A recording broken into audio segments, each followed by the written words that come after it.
Thank you.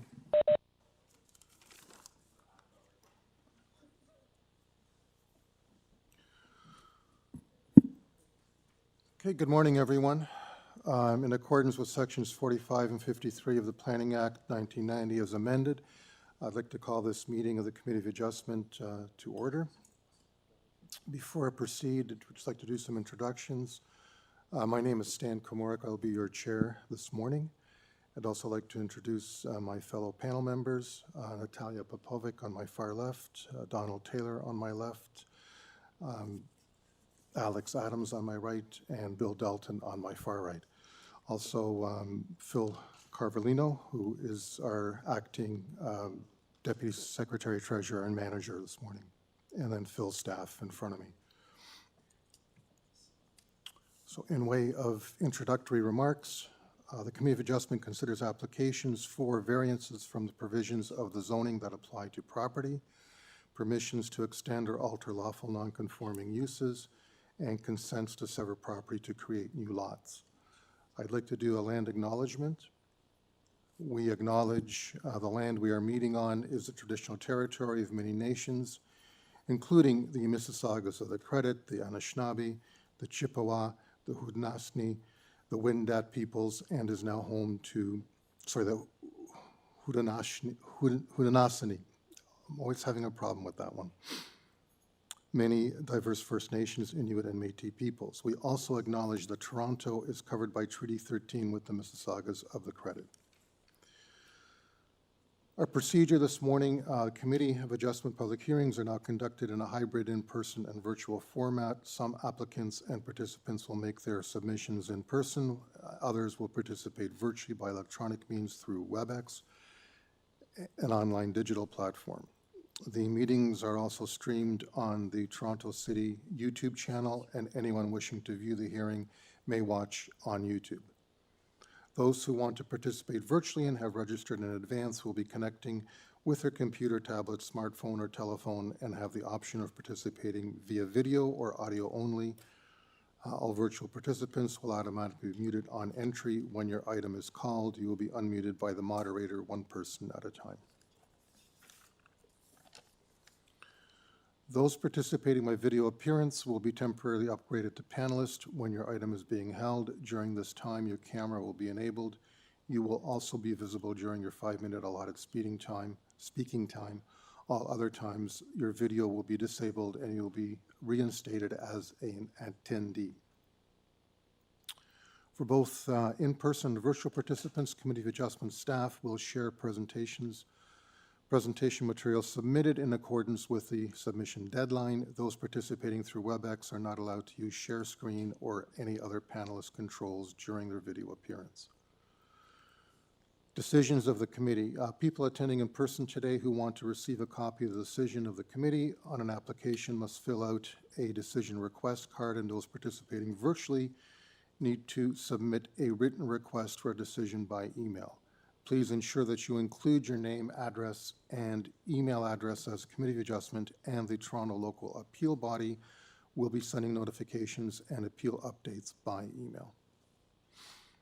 If you do not agree with the decision of the committee, you may be able to appeal the decision to the Toronto Local Appeal Body, or in some limited circumstances to the OLT, the Ontario Land Tribunal. However, the provincial government has amended the Planning Act and generally removed rights of third parties to appeal Committee of Adjustment decisions, and now only the applicant and specified persons and public bodies are permitted to appeal decisions of the committee. Appeal instructions are set out on the bottom of the decision of the committee. Our procedure, we will call each item listed in order on the agenda. When you're making your submissions, where an application is uncontested, the agent or applicant may proceed with their presentation if desired. When the committee does not require a presentation, applicants are to advise the chair should they wish to speak to the committee. I'll ask if you want to do it or not. The committee may ask questions and or take the matter into the committee for decision. Each speaker, including the applicant or agent, will be given a maximum of 5 minutes to address the committee, and we'll let you know when you're reaching or have reached your 5-minute mark. As mentioned earlier, any presentation material you wish to submit must have been emailed in advance of the hearing. Staff members cannot accept materials at the hearing today. When addressing the committee, please clearly state your name and address. Please remember to confine your remarks to the matters outlined in the application. The applicant or agent will proceed first and will make the presentation to the committee on the application. Again, we may not be able to make revisions. The committee may decide to defer the application if the revisions are substantial to ensure that the revised application is accurate and that those entitled to notice of the application are informed of those changes. Secondly, individuals either in support or opposition to the application will be invited to speak. We generally first ask people here in the hearing room and then those participating through WebEx. Committee members may ask questions of each speaker after they have finished their individual presentations. When all speakers are finished, the applicant will be given an opportunity to rebut, but only those issues that were raised by the previous speakers. This will mark the end of the discussion, and the application will then be taken into committee for a decision. Okay, before we proceed, I'd just like to ask if there are any declarations of interest, either by staff or committee members for the morning agenda. Seeing none, thank you. Then the next item I'd like to do is confirmation of the minutes from the previous hearing, which was April 23rd, 2026. Mr. Chair, I'll move adoption of the minutes of the April 23rd meeting. Thank you, Mr. Taylor. I'll second that, Mr. Chair. Thank you, Ms. Popovic. All in favor? Okay, those minutes are adopted. So then I'd like to get to... So, Mr. Chair, I'm just going to do a quick pause. We're just going to get Bill online, and also your camera seems to turned off. My camera's off? Well, I don't think you turned it. It's just like some kind of technical stuff right now. so I was in the dark through all that rambling. That's perfect.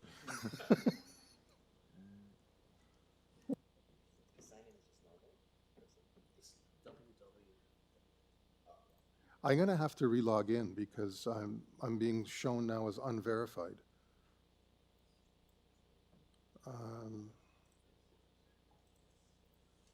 So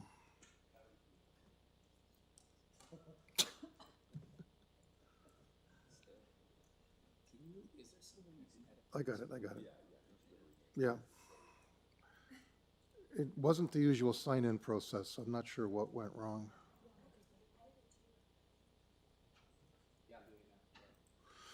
Okay, the wonders of the virtual world. Sorry, so I'm assuming, Mr. Deputy Secretary Treasurer, we have no files to be closed, None, Mr. Chair, at this time. and we do have some deferrals this morning. This morning, we have items 9 and 17. Okay, so let's deal with the deferrals before we get to the top of the agenda. So the first one being item 9, if I could find that. Am I back on? Yeah, okay. So 16 Downing Street, and this is an application to construct a detached garage in the rear yard. And the speaker is...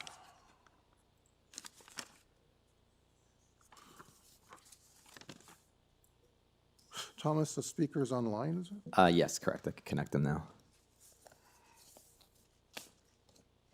Hi, good morning, Mr. Chair and community members. Good morning, sir. My name is Kwok Wai Leung. I'm sorry? Good morning, sir. Good morning. My name is Kwok Wai Leung. The address is 40 Bloomfield, Toronto, postal code M4L2G3. I'm representing my client, the owner of the property. The reason that we asked for a deferral is I received an updated zoning notice about 2 weeks ago, and which got make some changes to item number 1 on this notice. And funny thing is, I got another notice 2 days ago, which is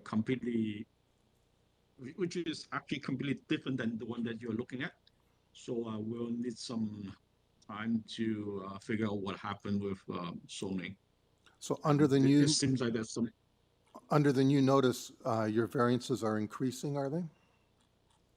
Well, under the one from 2 days ago, none of this variance is required.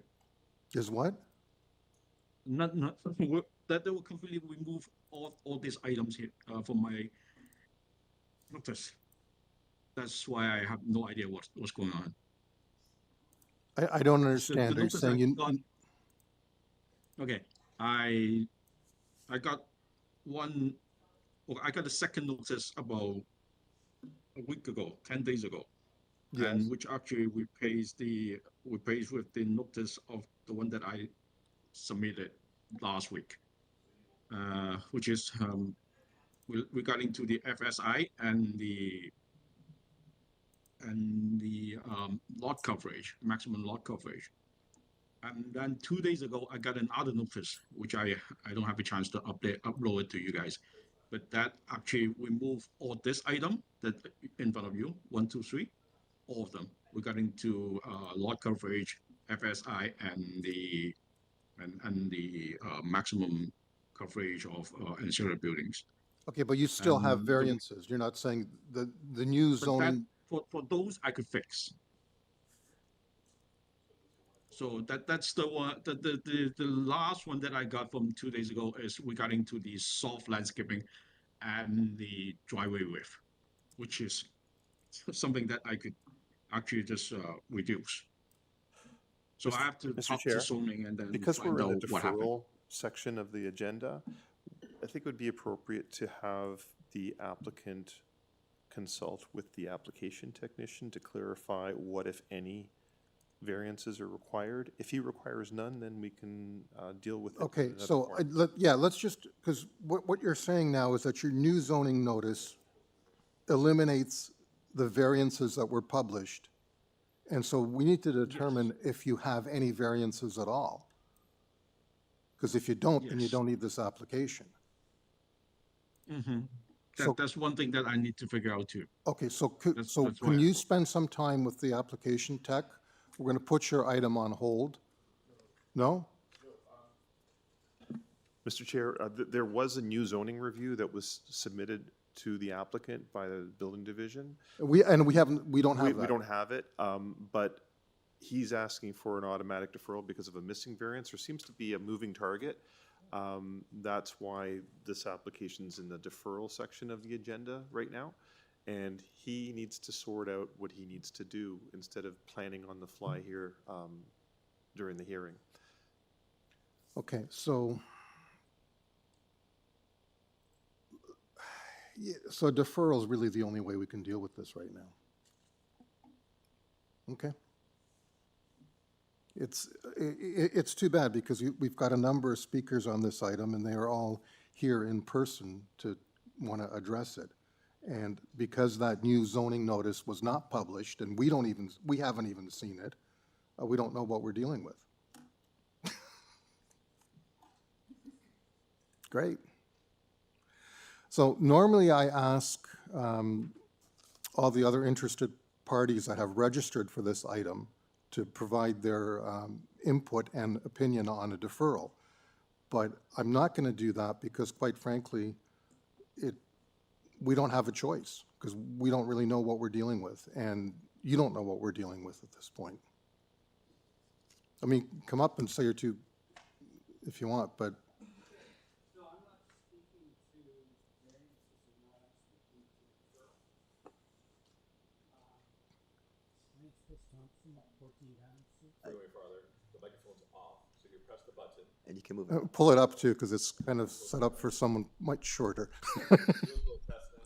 And just tap the top. Talking to it. Am I okay now? I think so, yeah. Okay. And before, sorry, one more time. The joy of going first. Sorry? Your name and address. Yes. My name is Chris Thompson. I live at 14 Downing Street, immediately adjacent to the east of the property in question. But I'm not going to speak to the variances.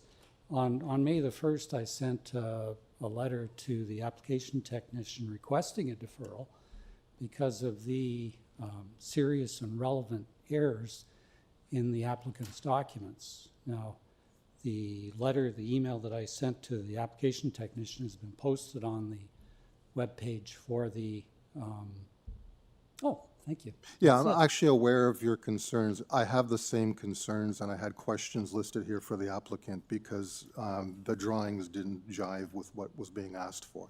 Can I, then there's no point in me addressing what you have already. No, I think this speaks to the general confusion around this whole file, and I think it's why we need to send it back. Can I, can I expand just a little bit on what was in the email? Because, you know, looking at the documents, I've noticed even more errors. This whole kerfuffle on area limits for ancillary buildings was initiated when I sent an email to the examiner observing that it looked like the square footage that had been calculated was for a single-story garden suite. And then that started the whole sequence of things. And one of the questions I had was how the examiner could have thought that the garden suite had only one story. We're not even talking about a garden suite, which is part of the confusion. The application that I have before me is for a garage. Right, but the areas that were calculated, which the garage adds on to, were miscalculated. I understand that. But I guess my only observation is that the examiner was misled by the errors in the applicant's documents. That's probably why he has a new zoning review. Right. So, in addition to whatever variances, not variances there are involved with the deferral, I would just emphasize that the applicant's documents have many significant and relevant errors. Well, I think we're going to be looking at brand-new documents. Okay, then that's good. Okay, Thank you. thanks. Okay, as I say, I don't think we have much of a choice because what we have before us has nothing to do with what's being asked. So I think all we can do is defer this. If I can get a motion from someone. Mr. Chair, I will bring the motion to defer so that the matter can be sorted and reposted as necessary. Thank you, Ms. Popovic. Seconder. I'll second that. Thank you, Bill. All in favor? Okay, the item is deferred. We'll just advise the applicant to. Yeah, no, I would like to apologize as well, but I also want to advise the applicant to make sure he double checks his submission and the drawings for accuracy. Thank you. Our other deferral request, sorry, was 17.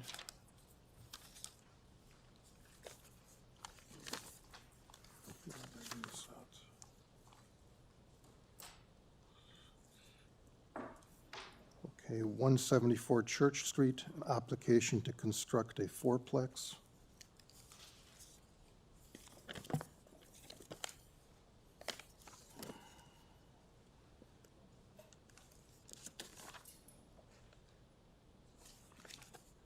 Okay, the agent is also online.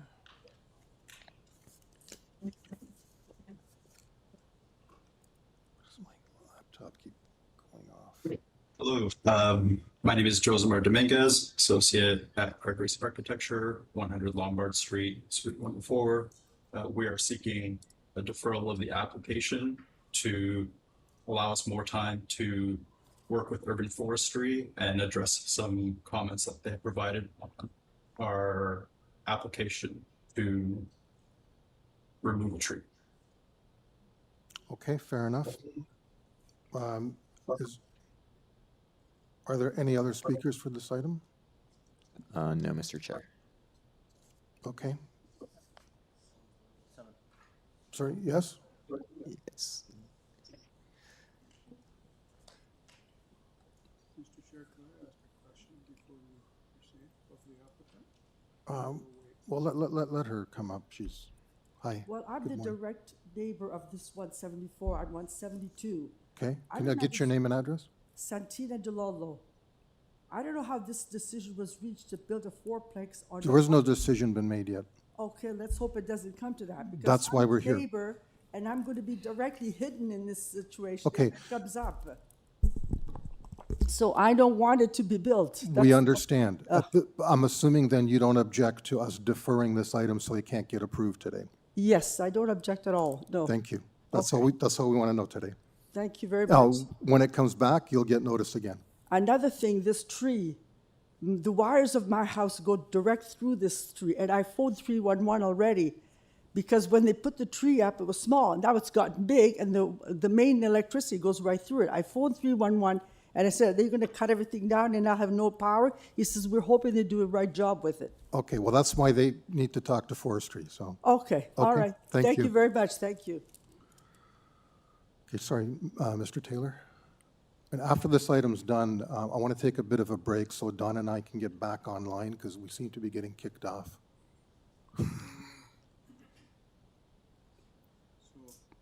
Go ahead, please. Yeah, a question for the agent. I noticed that urban forestry has requested conditions 1 and 2. Do you need time to negotiate that or understand it? Or, you know, typically in cases like this, we'd proceed and impose those 2 conditions. So you're not prepared to do that. You definitely want to defer this?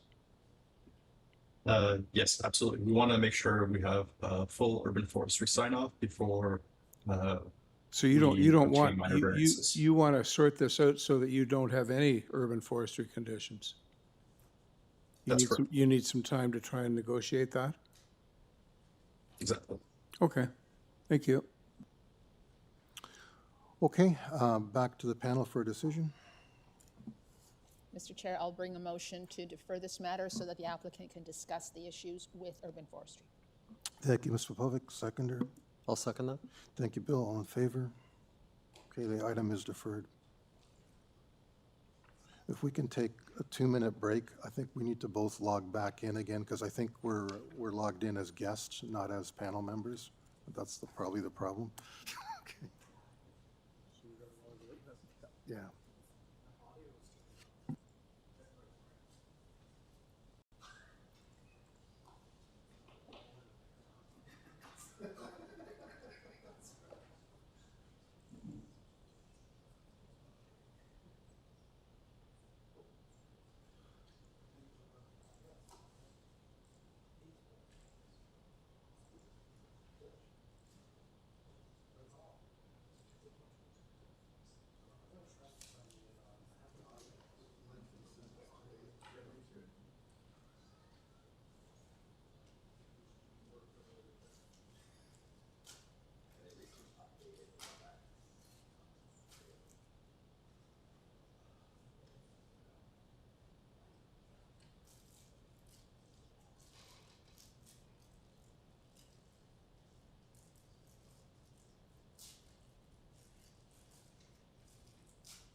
Before we start, I do see some like names I don't like. One is just anonymous. Like you would have to put your full name. I'm gonna unmute you. Just please identify yourself and just which item you're here to talk. Yeah, it's Mark Hicks. Okay, thanks, Mark. DH Architects, item 6. Perfect. I just next time just put your name if you have the option. Just helps a lot. Oh, sorry. Yeah, it's probably because I'm calling from my phone. I'm at an OAA conference, so I just No stepped out problem. of my. Yeah, I just Okay, wanted to yeah. make sure we got you because you emailed me. I'm like, oh, can't find you. That we're good though. Yeah, you'll unmute me then when it's time to speak to it. I'm sorry. You'll unmute me when it's time to speak to item 6. Yes, yes. So when it's your time, I'll unmute you when the chair calls upon you. Okay, great. Thanks. Thank you.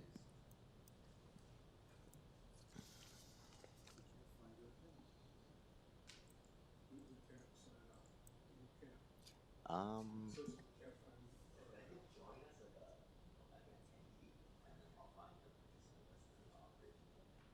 We no longer exist. Virtually.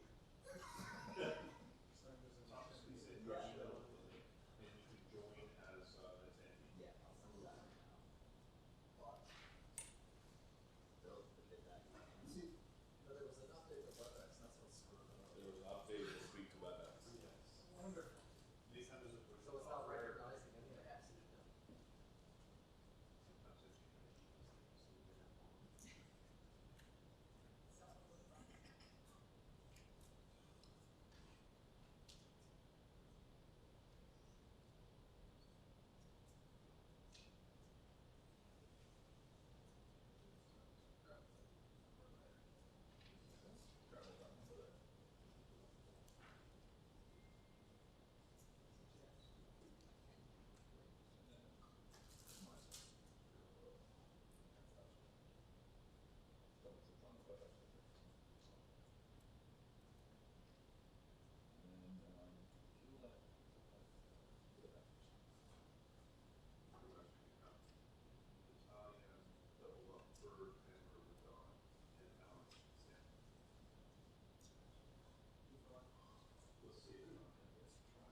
Okay,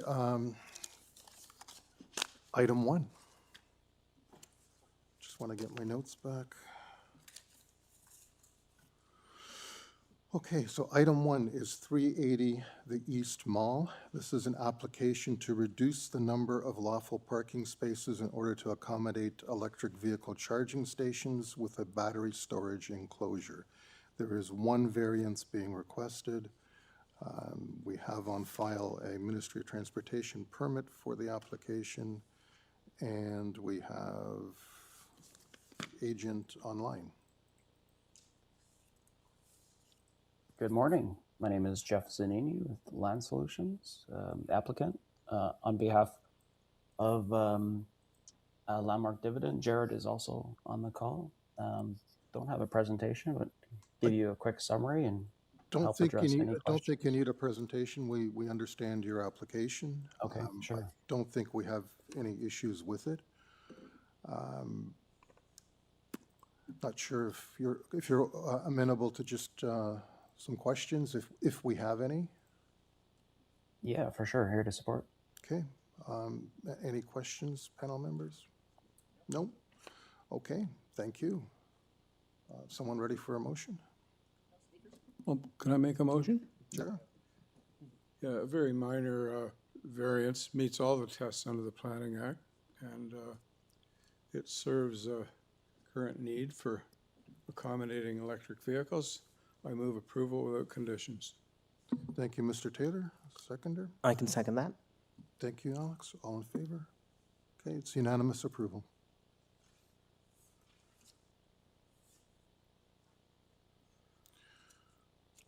Okay, thank you.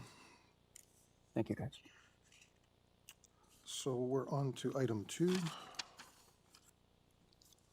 which is 1745 Albion Road, Unit 1, convenience address 1753 Albion Road. This is an application to maintain the existing restaurant in Unit 1 and to make interior alterations that will extend the floor area of that unit. A previous Committee of Adjustment decision approved a variance related to the permission of the floor area of all eating establishments on that lot. There is one variance being requested. We have no comments from any city departments. And our agent is again online. Hello, hi. Good morning. Good morning, how are you? Very good. Could we just get your name and address for the record? Yeah, my name is Kirtana and we represent Engineering for the address 1753 Albion Road. Sorry, and your address? It's 2355 Derry Road East. Thank you. Not sure if I think we understand the application. I'm not sure if we need a full presentation, but I do have some questions. Sure. Okay. I'm just trying to me, there's a discrepancy between what you're asking for and what you're showing on your drawings. Let me just find the drawings. In the meantime, if any other panel members have questions, please go ahead.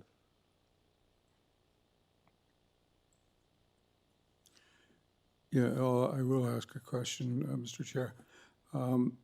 Back in 2023, an application for 900-odd meters squared eating establishment was approved with a 3-year time limit expiring June 29th, 2026.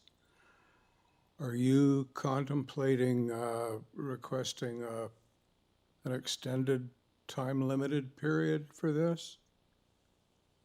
We are not actually requesting for that. This is already an eating establishment which is already there in the lot, and then we are just because we had added an initial universal washroom and to this property, that's why we are asking for this variance actually. So you don't want a time limit, you want a permanent ongoing approval for this? Yes, that's correct. Thank you. Okay, 2 questions. Yes.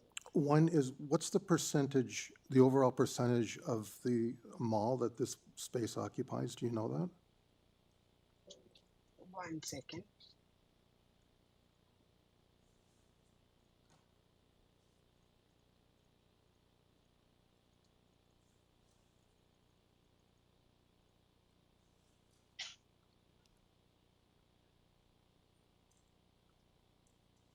So the total, just the building area of this block is gonna be 2,122 m square, and in total, just the eating area, the bill, okay,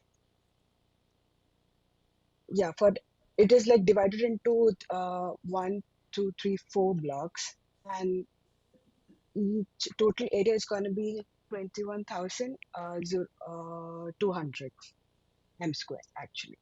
Okay, so can you divide those two numbers for me to give me a percentage? Yeah, sure.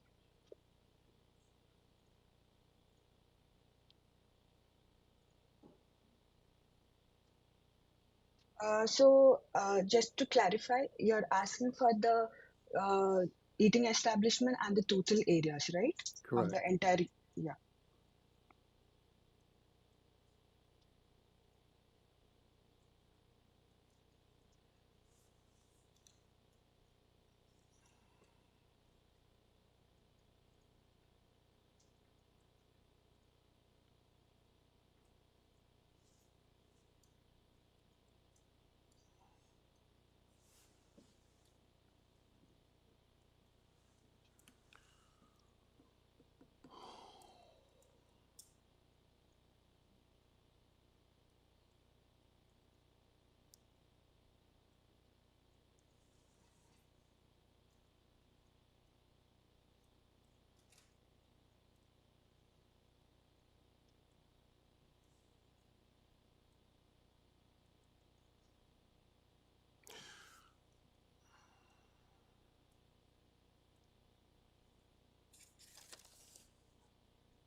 Okay, if it's going to take you that long, let me get to my other question.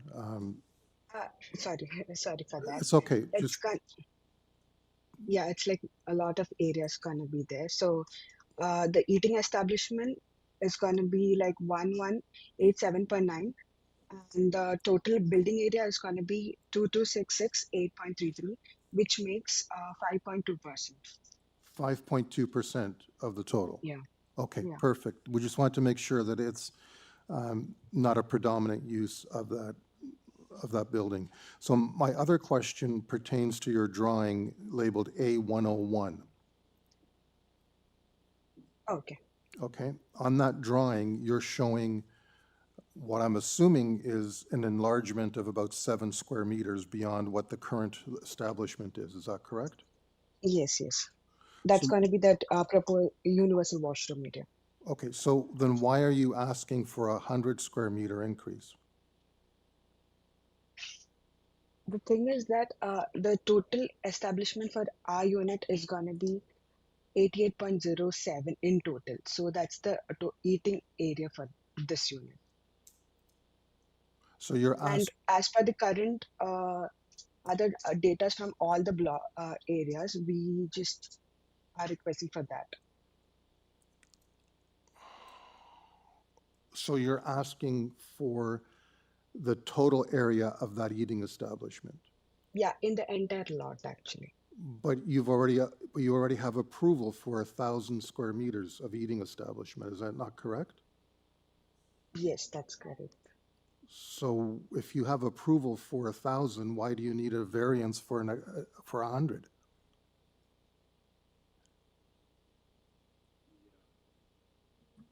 Mr. Chair, the approval that they got 3 years ago was subject to a 3-year time limit. Okay. So it expires in June. And there may be other eating establishments on the lot. Maybe that's why they're including it within Yeah. the total. They're listed on A100, so the eating establishment area is Building A, Building B, Building C, Building E. Okay, so all of the eating All establishment, of those combined come to the 1187.9. And then Okay. what they're doing in Building A, Unit 1 restaurant proposed is 88.07. So there must be some adjustment in the existing to get it up over the 100.4 square. Yes, feet and that they're now we looking can't for. just go for just our unit, right? When this is like a combined total, Okay. and then this is the current area. So when you said the eating establishment is 5% of the building, is that just the one eating establishment or all? All. No.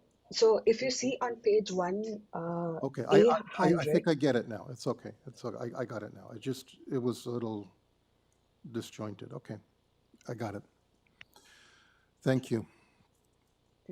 Anyone else? No? No one else was confused? Okay. Not on that issue, I was confused on something else. Mr. Chair? I have a- Yes, please.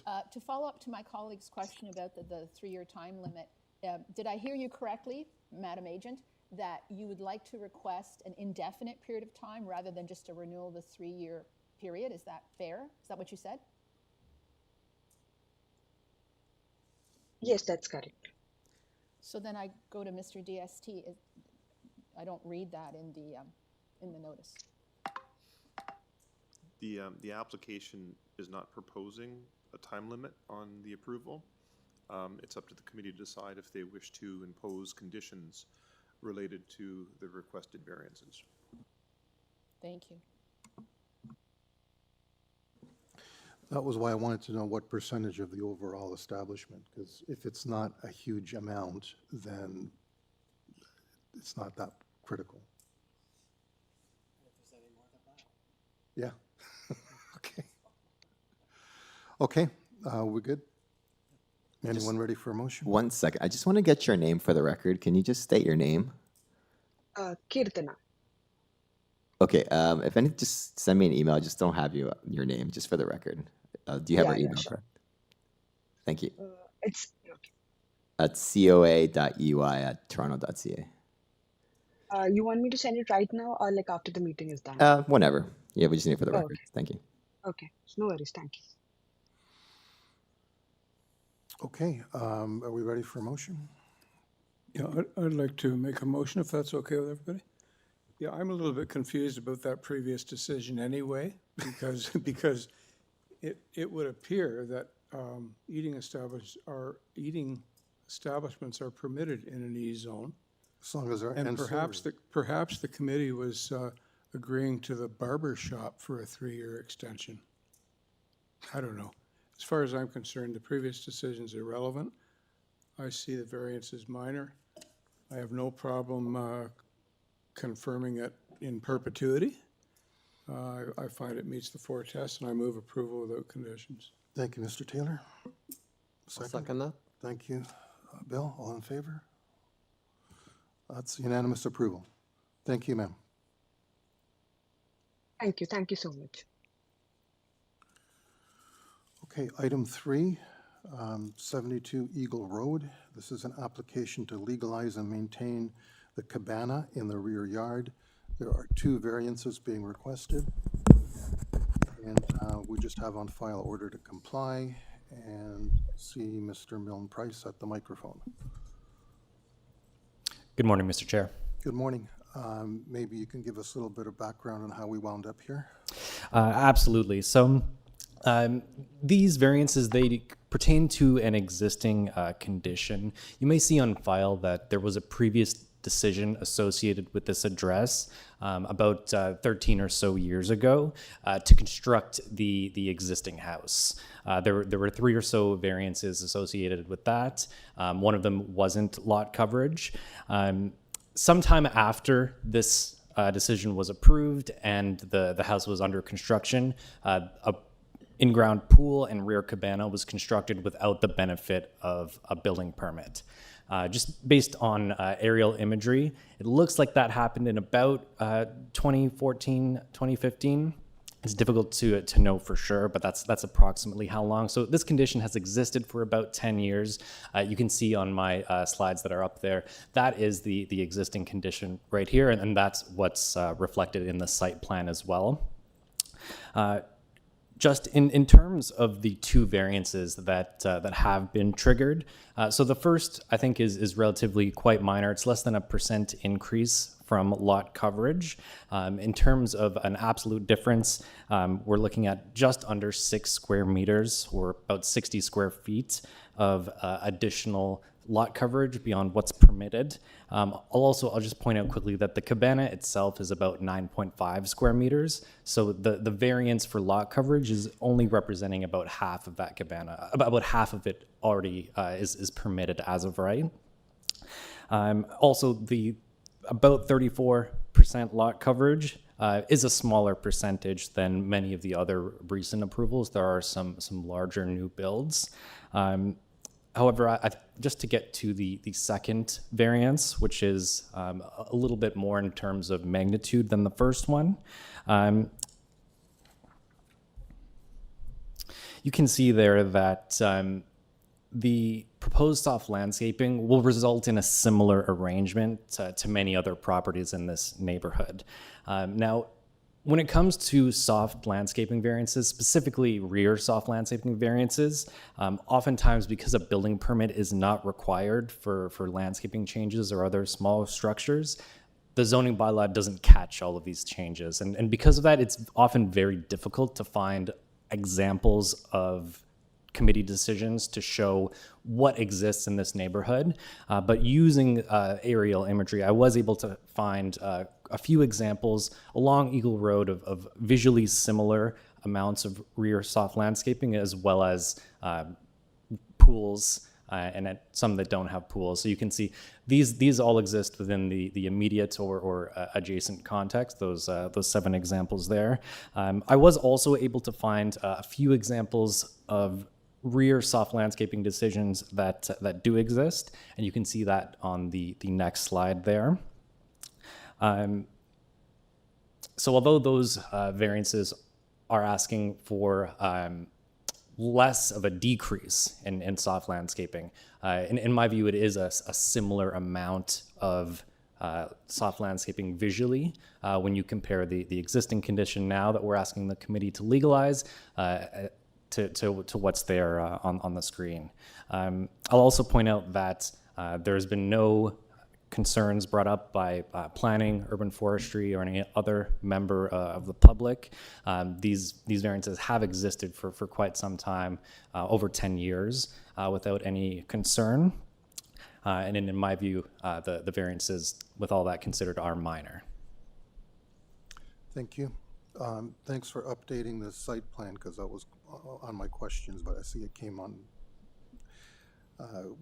because the soft versus hard landscaping was not indicated on your original application. So, and I guess your client's trying to get this in before the rules change for pool soft landscaping too. I think that is correct, Mr. Chair. They're also in the process of selling this house, so that's sort of how this all came to Fair be. enough. Okay, any questions? Mr. Taylor? Go ahead. Okay, Mr. Milton-Pierce, did you say that the cabana is about 9.5 square meters? Yes, through Mr. Chair, that is correct. And I've just calculated that based on multiplying the width and length of the cabana. Okay, I'm looking at the width and length in the order to comply, and it says 9.29 by 3.93. Wouldn't that be more like 36 square meters? I believe that order to comply is considering the patio. I was just considering the cabana itself, and it's only the cabana itself that contributes to the lot coverage variance.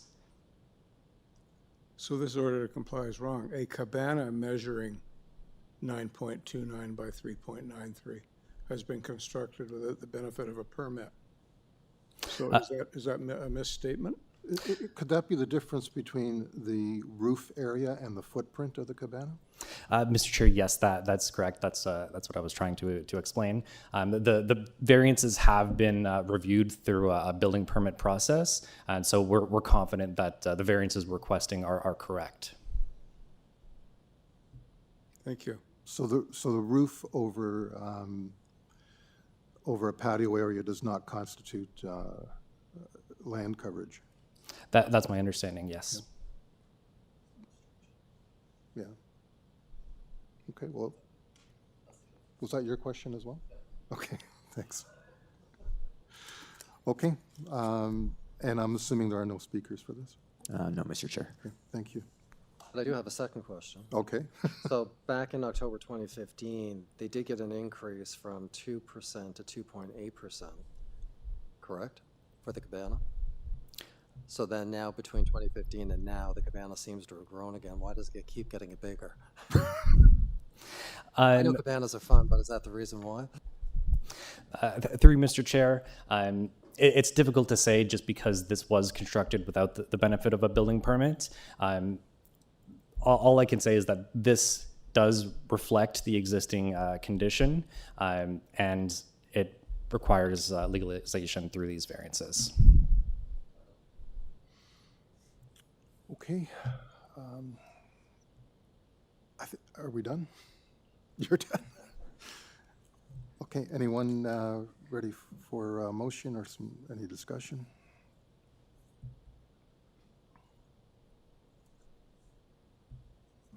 If there are no additional comments or questions, based upon the explanation that has been provided and the answers to the questions provided, I will move to approve this application as indicated by Mr. Agent. There are no comments from any city departments. Thank you, Mr. Povic. Seconder? I'll second that motion, Mr. Chair. Thank you. All in favor? Unanimous approval. Thank you, Mr. Milne-Price. Thank you. Taylor.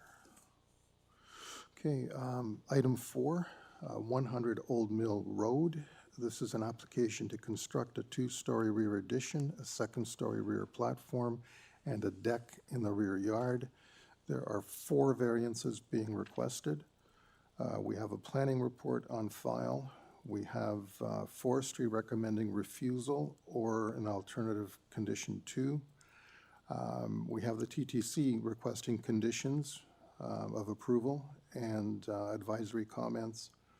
And we have TRCA with advisory comments.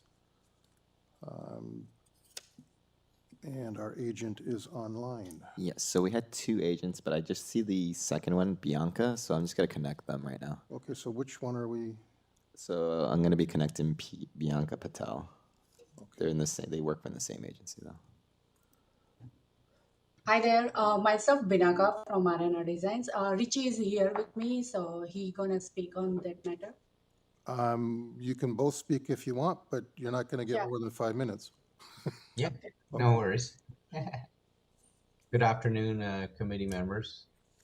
So our application here is intent for a complete renovation to the existing home with a rear addition. We have gone through the comments from TRC. We also had a call just yesterday with urban forestry as well on some recommendations on how to possibly do some excavation along the back rear side for the addition. If we could also, we did email on some options, and we're working through urban forestry and along with the neighbor to come up with an alternative solution on this matter. I did see planning staff comments as well with some recommendations on some items here.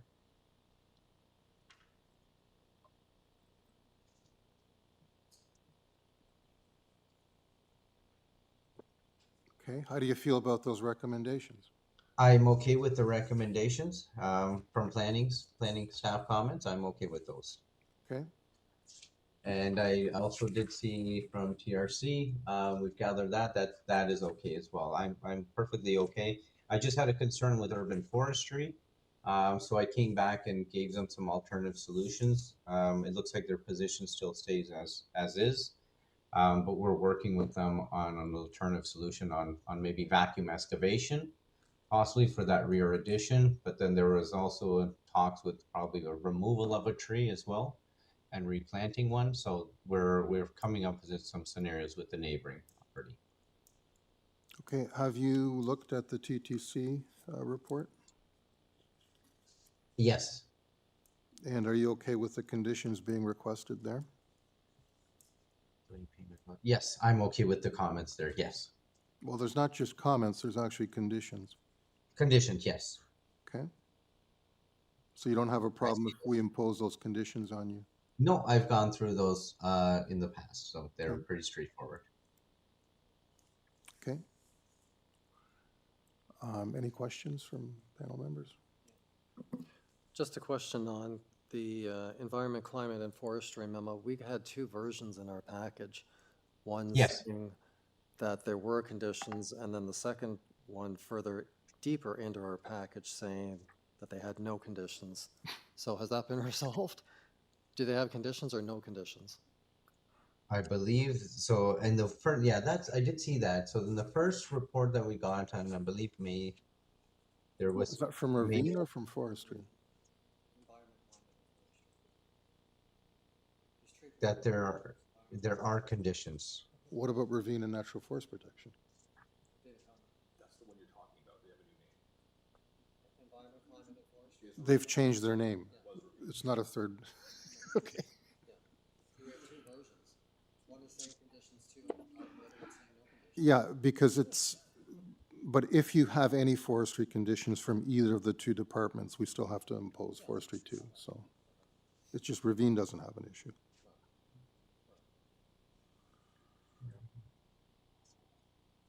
Okay, sorry, anything else?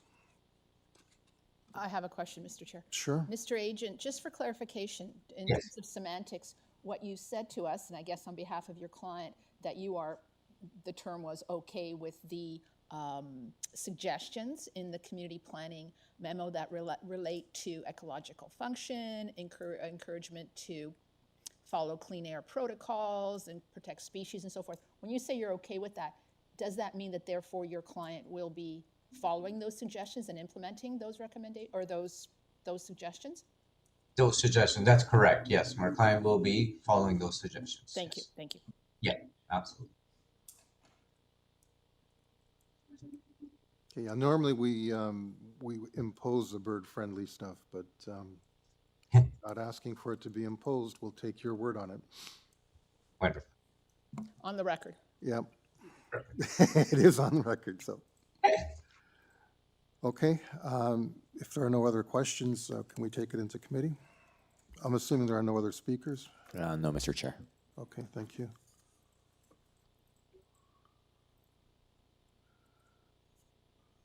Anyone ready for a motion?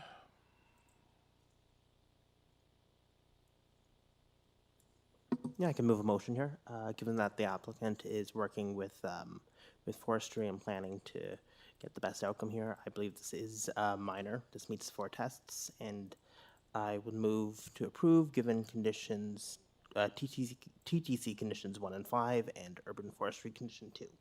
Thank you, Mr. Adams. Seconder? I'll second that, Mr. Chair, on the further comments made by the agent. Okay, thank you, Mr. Popovic. All in favor? Opposed? No, you're in favor, okay. That's unanimous approval. Thank you. Thank you, Mr. Patel and Mr. Ken. Thank you. Thank you. Okay, so item 5,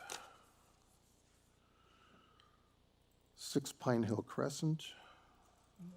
This is an application to construct a new fourplex. There are 3 variances being requested. We have advisory comments from TRCA, Forestry is requesting condition 3, and we have 5 letters of support. And who was our speaker?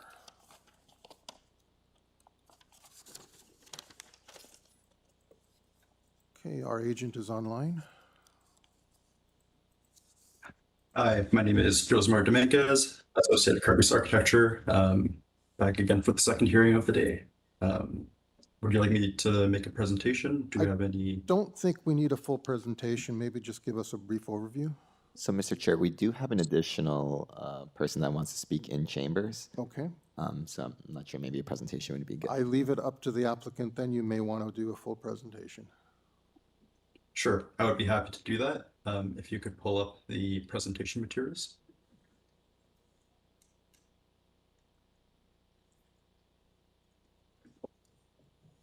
So again, Joseph Dominguez from Crevice Architecture, 100 Lombard Street, Suite 104. Before you is an application at 6 Pine Hill Crescent to convert a fourplex with an issued building permit from renovation to new construction. The footprint and massing of the fourplex is the same as the issued building permit.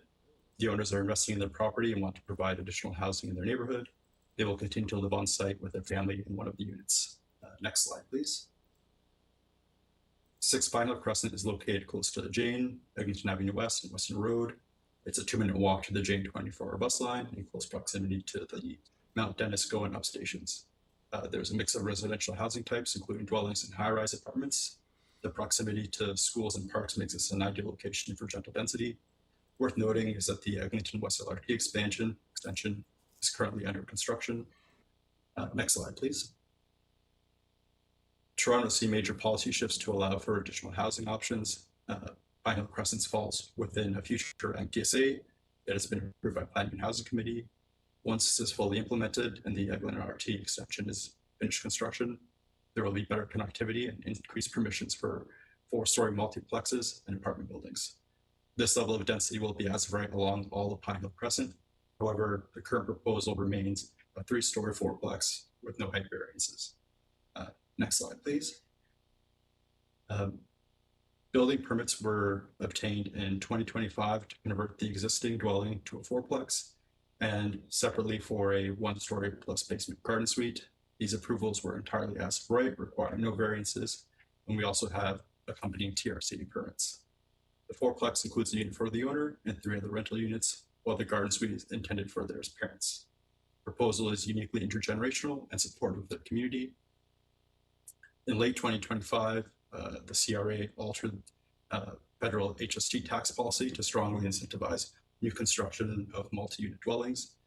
This policy shift spurred the change from renovation to new construction, incidentally requiring 2 minor variances to retain the existing setbacks at the front and side, and a 3rd smaller variance related to the rear porch setback on the east side. And this is aligned with the massing the east wall of the building. Once again, the massing of this new construction proposal remains unchanged, and the garden suite permits remain in place or are still as of right. Next slide, please. The conversion from a renovation to new construction also brought improvements to the project. The need to maintain 50% of the existing walls resulted in a balcony facing the east side lot line and some construction inefficiencies. The side balcony has been removed, improving the unit layouts and enhancing privacy with the neighbor to the east. The proposed setback respects the shared easement and ensures separation between the dwellings will remain unaltered. The new construction proposal is the exact same in terms of setback, building width, building length, and height as the issued permits. Notably, there are no variances related to height, depth, or landscaping. Next slide, please. The proposed 4-meter front yard setback is the same as what is currently on site, and the issued building permit. When we look at Pine Hill Crescent, the majority of properties all have a front yard setback 4 meters or less. A research poll showed that committee has approved similar front yard setback variances in recent years in our study area. The setback variance is primarily due to 8 Pine Hill Crescent being set back further from the street than the majority of dwellings. Approving this variance allows for more space in the rear between the fourplex and the garden suite, striking a balance between the intent of the zoning bylaw and pattern of development. Next slide, please. Similarly, the east side yard setback is to retain the value of the existing dwelling and issued building permit. The vast majority of properties have a side yard setback that is smaller or equivalent to the 0.38 setback that we're seeking. The table on the left also shows the record of committee approvals in the area. The owners reached out to neighbors within the area to let them know about the proposal and answer questions. They obtained 4 letters of support, notably from 2, 4, and 10 Pine Hill Crescent. We also reached out to community planning, the councillor at TRCA, who showed no concerns with the proposal. We do have the condition from urban forestry, which we are fine with. In summary, the proposal for 6 Pine Hill Crescent is to convert a fourplex with issued permits from renovation to new construction. The limited number of variances strikes a balance between the intent of the zoning bylaw and official plan. we see the proposal as entirely keeping with Toronto's recent policy direction and housing mandate. Okay, thank you. Just a quick question. There's a right-of-way on to the east of that property that's reciprocal between this property and the neighbor's property, I'm assuming?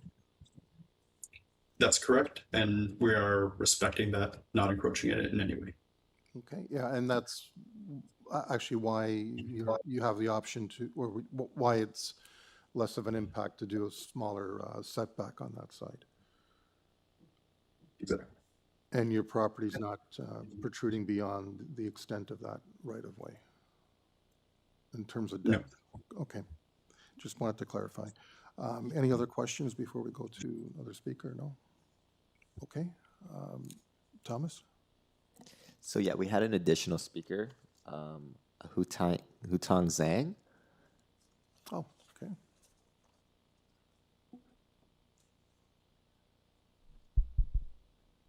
Good morning.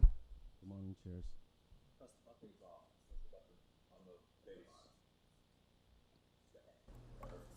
Hi, good morning, everyone. My name is Hutang Zhang. My address is 55 Bartonville Avenue West, Toronto. Yeah, we are the direct neighbor of the address 60 of the address 6 PINEHILL Crescent. We object to the first variance to change the front yard setback from 5.57 to 4 meters. So our reason, we have 3 reasons. The first, the variance will reduce the front yard landscape garden presented by law, which will adversely impact the neighborhood environment.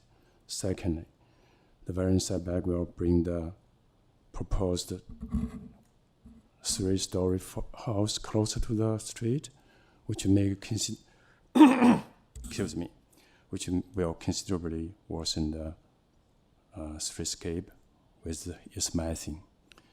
Third, the variance will cause visual detriment to our house and devalue our property. And we value, Time clock, please. yeah, we value the zoning bylaw and authority. But however, we can accept a variance of 5 meter front yard setback. Thank you. Thank you. Sorry, your address was? 55 Bartonville Avenue West. Yeah. Sorry, yes, 8 PINEHILL Crescent is our property. Oh, okay, you own 8 Pine Hill. Okay. Yes. Understood. Don't go away. Any questions? No? Okay, thank you.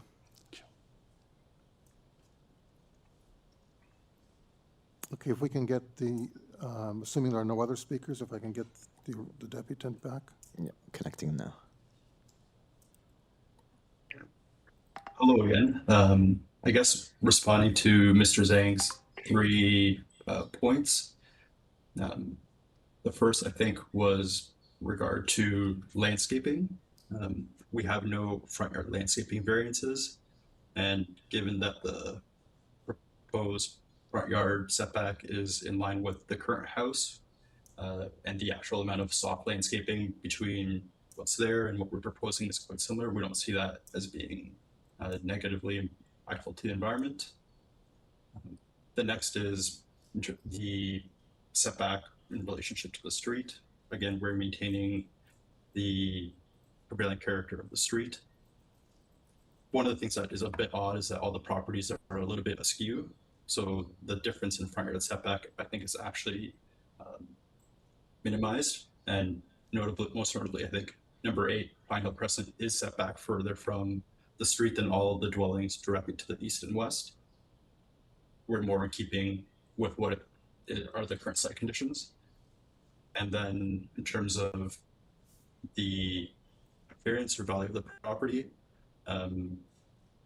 we see the proposal as something that will bring a lot of character to the neighborhood. We're proposing a red brick multiplex, and it will only add value to Mr. Zhang's property. and be an improvement on the street. Okay, thank you. Any questions? No? Yeah, I recognize that I'm looking at the survey, and currently that property projects further towards the street than either of the two neighboring houses. Different impact when you have 1 story versus 3 stories, but anyway, that's my only comment. Any other discussion, or are we ready for a motion? Motion? If you're good to go. Yeah, I think so. Based on the evidence provided, it appears the application meets the 4 tests. As such, I'd like to move a motion for approval, and there are no conditions. Thank you, Mr. Dalton. Is there a seconder? Is there not an urban forestry 3 condition? Yeah. Yes, there is, sorry. Okay, I'll second the motion then. Okay, thank you, Mr. Taylor. All in favor? Okay, that's unanimous approval. Thank you to Mr. Zhang and to the applicant. I think if we can do item 6 and then take a break, is everyone good with that? Okay. So item 6 is 1548 Kipling Avenue. This is an application to increase the number of parking spaces by 36 spaces. There are 3 variances being requested. Forestry is requesting condition 2. We have on file 2 letters of objection and an objection petition with multiple names and addresses. And our agent is online, and I need some clarification on the application purpose itself. So let me just pull up the file, and Thomas, if you can get our agent online. Yeah, it's Mark Hicks from D+H Architects, Inc., 45 Mill Street in Orangeville, and we're here to speak to the application. We think it's fairly straightforward. We're here to answer some questions, and I have just a brief comment. Okay, before we get into the actual application itself, I need to clarify some numbers because in the purpose you're stating, or it's stated that you're going from 162 spots to 198 spaces. In your presentation, you're stating that you're going from 135 spaces to 171 spaces.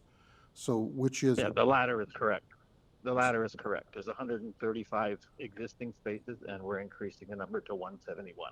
So how did we wind up with the other numbers? Because there was an associated site plan originally when we started directly to the south of the building, and we were advised that that was a kind of a separate entity, so we had to restructure the parking to deal just with those that are on the site. Okay, so the purpose should have been amended prior to coming before the committee.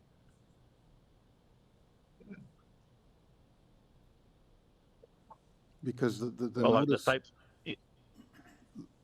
site plan we submitted, though, supports the 135 to 171. No, I understand, but the notice that was sent to the community is different.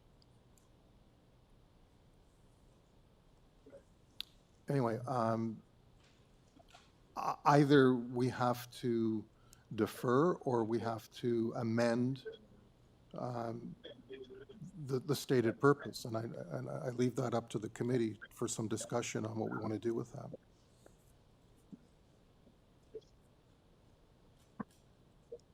Well, the variances, the variances that we've requested would remain the same.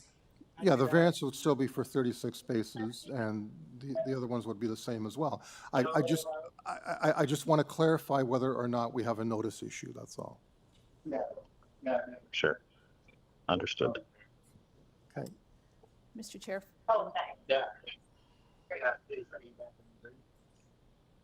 Mr. Chair, for my reading of this, I suggest that we do have a notice issue, and I underscore that with the number of individuals, neighbors that are in opposition to this. that if there are concerns, the notice should be proper and correct and consistent with the rest of the materials so that those with concerns or opposition can speak to it more clearly. Okay. And I would agree with Ms. Popovic. My main concern, beyond incorrect notice, is the fact that the actual increase in the number of parking spaces, the percentage increase is greater than the purpose states, 135 to 171. For those who like to crunch numbers, that could be an issue. Well, and as you know, I'm the number cruncher. So my argument would be that the actual proposal in terms of the percentage of increase is worse. Is more severe than More severe. than what was published. Exactly. Okay, fair enough. Any other comments? No? Okay, so you might get more people in opposition.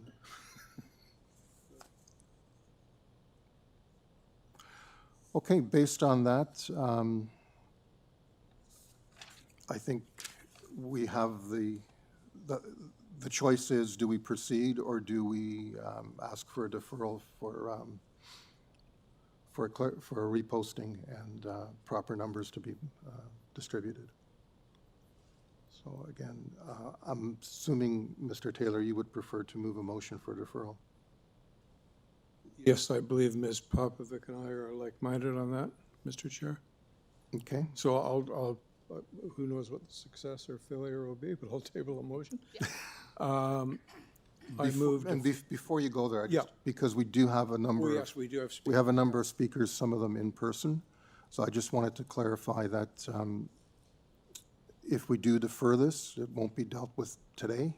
We're not sure when it'll come back. It may be in a month, it may be 2 months, it may be 3 months.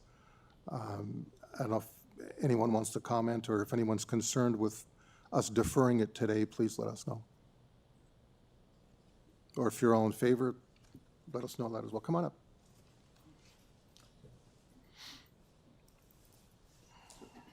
Thank you, Mr. Chair. Good morning, everybody. My name is Jerry Zenchuk. I live at 108 Clement Road, directly across from the property. I am in favor of a deference because there are mistakes here. I was the speaker that was going to speak. And I just want to clarify what the numbers should be for the parking spots, please. Well, according to the applicant, they're saying that they currently have 135, and they're asking to increase to 171. Okay, thank you very much. Okay. Yep. Thank you. And you'll get new notice with the correct numbers if we defer. We hope. Okay. Thank you. Come on up.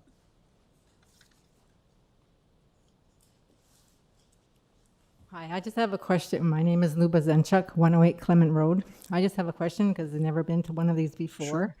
So if I come back, I'd like to be more prepared. Sure. So I live with him across the street, and there's it's a seniors apartment building, and beside that is the church. So it's the parking lot that is basically for the use of the seniors in the apartment.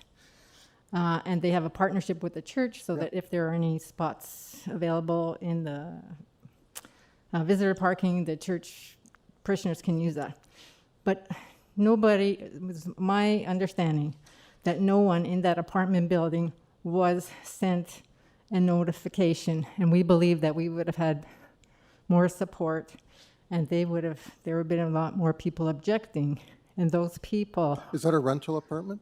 It's a rental apartment. So the notice would have been sent to the landlord? Yes, but they didn't And notify. the landlord should post it at the entrance. But I spoke to only about 5 residents because I can't have, I don't have access to the building. None of them was told anything about it, and they were in shock to find that out. So I was just going to ask, like, do they not need to be notified? And I spoke with the pastor of the church. He said the church and the apartment have a partnership, and I was thinking, well, wouldn't it be sort of just common decency to notify those people? The applicant should have also posted a notice on the property. Like There's a one on sign. the lawn, but that doesn't mean anything. I saw the notice. If you don't have computer access, or an app on your phone, you have no idea what that means. No, but if you pick up the number, the application number off there, you can access the full information package online. But that's assuming that all those seniors have, because they're Understood. basically seniors, So have if computer If access. you leave your name and address with staff here today, we will ensure that you get notice when this comes back. Oh, I got my notice. The people in the apartment didn't. Okay? So all I'm saying is they're the ones who are going to be disrupted by the bulldozers, by the whatever, the jackhammers, by having their parking spots, which Okay, they but pay all for, we can made do smaller. is send the notice to the landlord. Yeah, that's what I'm saying. So you can't send a notice. Because we don't have a list of who all the renters are. Or can the landlord not be The asked landlord to? is supposed to be posting it. I don't know. Okay, so I don't know where it was posted, but like of the people that I spoke with and Understood. they didn't know anything about it. Understood, and not uncommon. We've heard this before. Well, it just doesn't seem fair. And as a church, I would think you would want, if you have a good Yeah. partnership with the apartments, that you would want to share that with them. Absolutely. So I was just disappointed about that. Anyway, Okay. that's it. Thank Thank you. you. Thank you. My name is Alexandra Mahachek. I live at 124 Clement Road. I am across the street from the parish. And I also have a question about the residents in the senior or the retirement home complex. If they are entitled to notice of the requests for amendments of the bylaws, are they able to speak at the council as well about their opinions, or is it only for the landowners? Whoever wants to speak can speak to it. Okay, thank you. Whether you live in the neighborhood or not, actually. Although we take more, we take more regard for someone who's immediately impacted by it. But yeah, they can speak to it. Again, they would probably be treated the same way as a tenant would be. There would have been notice sent to the senior's home, and then it would be up to the administration there to post it. Wonderful. Thank you for that clarification. I know the residents are also parishioners of the church as well. So, and is it appropriate for us to, if it's a little bit difficult to access that information, is it appropriate for community members to share the notice? Wonderful. Thank you so much. That's the Thank you, whole. Mr. Speaker, and That's the thank whole you, advantage of councillors. deferring as well. You get a chance. You get a second crack at it. Absolutely. Okay. Thank you very much. All right. Anyone else? We're good. So we have a couple virtual participants. I can connect them. This is Jack Glab. Have I disappeared again? Yeah. Good day, committee. Much to, I live at 106 Clement Road, across from the street from the seniors apartment and the church. I just want to mention the same sentiments that were kind of mentioned earlier, in the fact of not only the aesthetics of the neighborhood, but I would like the, in terms of this application, I think there could be other opportunities to increase parking without removal of that, the trees and the small hill that. Okay, we're not, at this point, we're not getting into the issues of the application. We're just trying to decide whether we're going to defer it or not. Okay, So I think at this point, I think I agree with the deferral so that we can maybe get some more. Perfect, that's what we want to know. Thank you. Thank you, Mr. Chairman. I'll be connecting Grace now.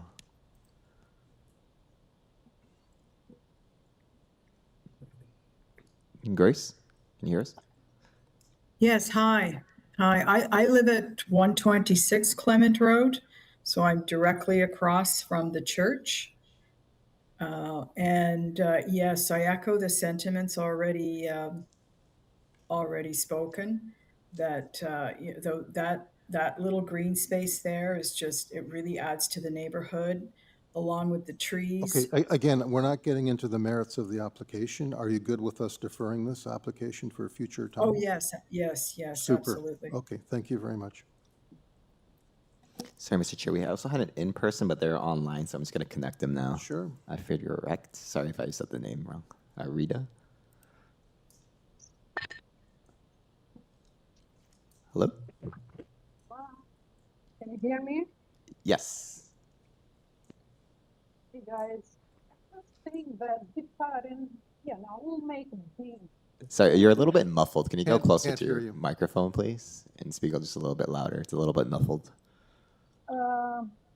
being different will not make a big difference here, because what are the variances is there, and I don't think those variances will change. Is that correct? The variances will not change. Yes, and this is the problem here. Those Okay, variances, so you would prefer us not to defer today? no. Okay, all right, No. thank you. Thank you. I think that's it. That's everything. Okay, thank you. So we've heard from everyone now. I'll take it back to committee for a decision on the deferral. Did you want to make a motion, one of you? Thank you, Mr. Chair. I will move to defer this matter to allow the correction of the information on the notice, and as perhaps the agent was observing, a lot of community members and neighbors have concerns, and it may be an opportunity to have a discussion more broadly with them.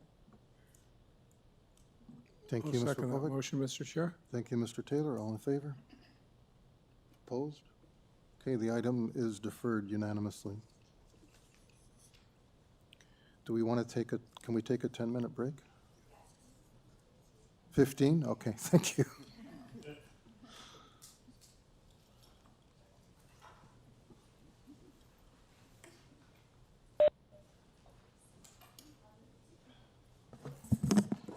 The C of A meeting is in recess. It will restart at 11:15 a.m.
we have to walk all the way back.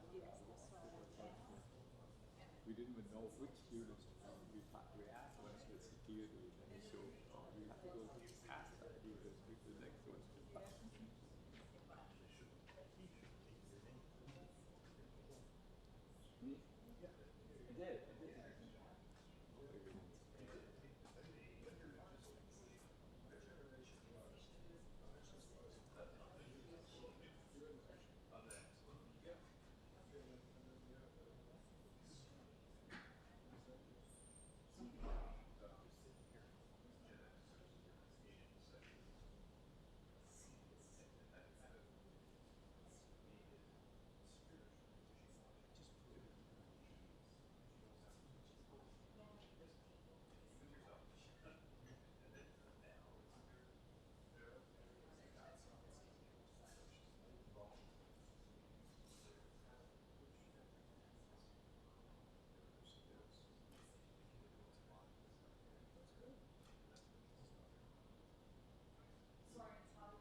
Sometimes she do it her dance at like 1 o'clock in the afternoon with the presentation. It's not until 6 or 7 in the afternoon, so you still have to stay there.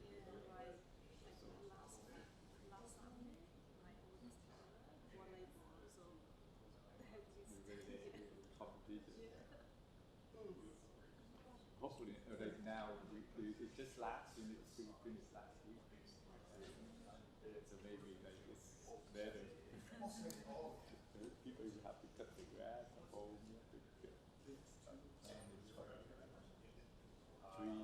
clean up.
That side. Yeah.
are we good to go?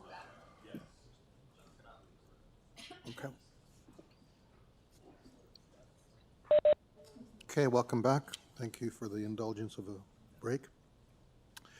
We're on to item 7, 11 Desmond Road.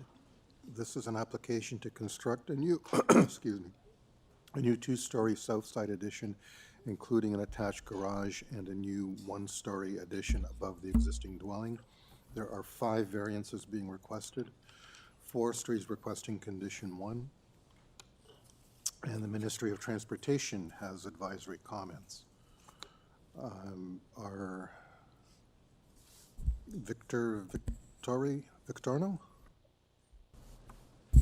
Victor Vitorino, yeah, close. Sorry. You got it there. You got it. Okay, welcome. Good morning. Good morning. I'm not sure if we need a full presentation, but if you can give us a bit of an overview of what you're looking for. Absolutely, and thank you very much. So on the first variance listed, the front yard setback. Front yard setback reflects the existing location of the dwelling or the property. So there's no change there. The purpose of the work is for a vertical addition above the existing structure, and the building footprint is not being moved forward or backward towards the street.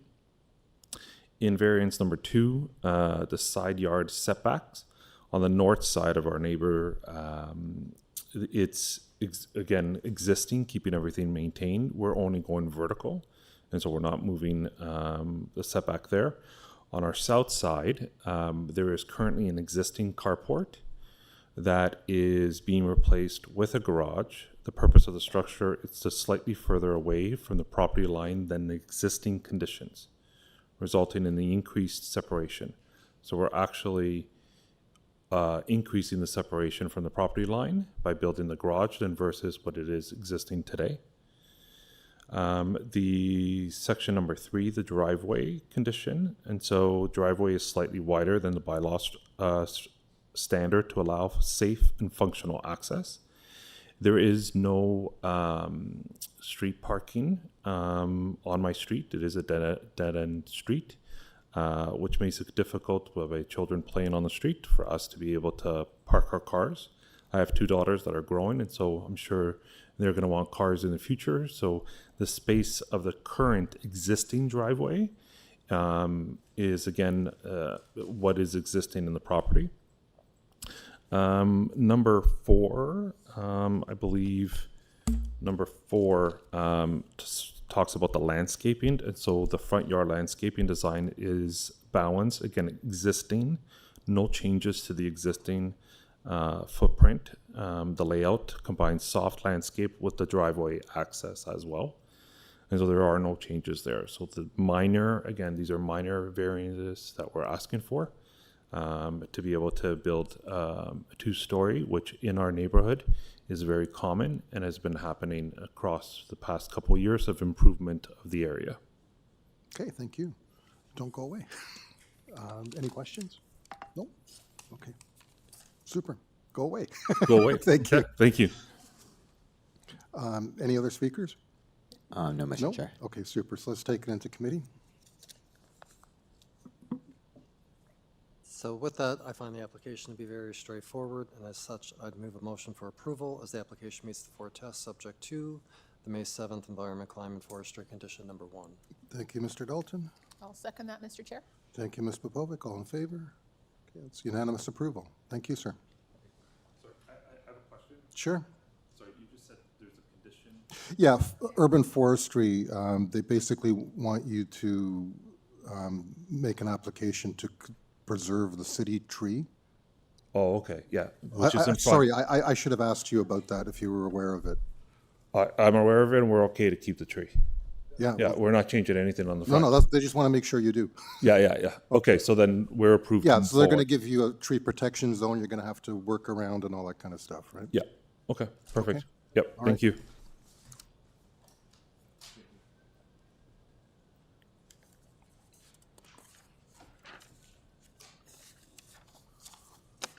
Okay. So number 8, or item 8, is also number 8 Daniels Street. This is an application to construct a new detached duplex with an attached garage. There are 6 variances being requested. Planning has provided a report with recommendations. Ravine and Natural Forestry Protection has advisory comments. TRCA has advisory comments. And we have a letter of concern regarding a tree and an arborist report. So, Mr. Chair, this is just a change for the, what do you have on your list? It's going to be Alexander Overholt as the agent. Okay. If we can get the agent to identify himself and provide their address then? Good morning, Mr. Chair. Alexander Overholt from 1140 the Queensway in Etobicoke. Okay, thank you. If you're ready to do the presentation, we're ready to hear it.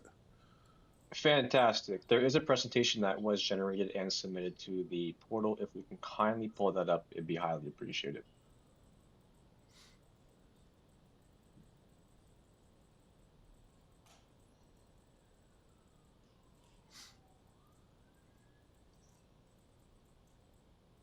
Is it still loading? Oh, there it is. Perfect. Thank you. Oh, yeah. Yes. As mentioned, as per the public notice, we are pursuing today 6 variances. Now, of those 6, 2 of them are of the TRCA's concerns, which as per the memo released by TRCA, they have no issues with it. 2 other variances of the 6 I do believe can be identified as technical in nature, which I will identify in the following 7 pages. And another variance, which is the minimum parking space width, is, in my opinion, can be deemed a private matter, as it has no impact, of course, to the surrounding area. Now, if we can kindly proceed to the next slide.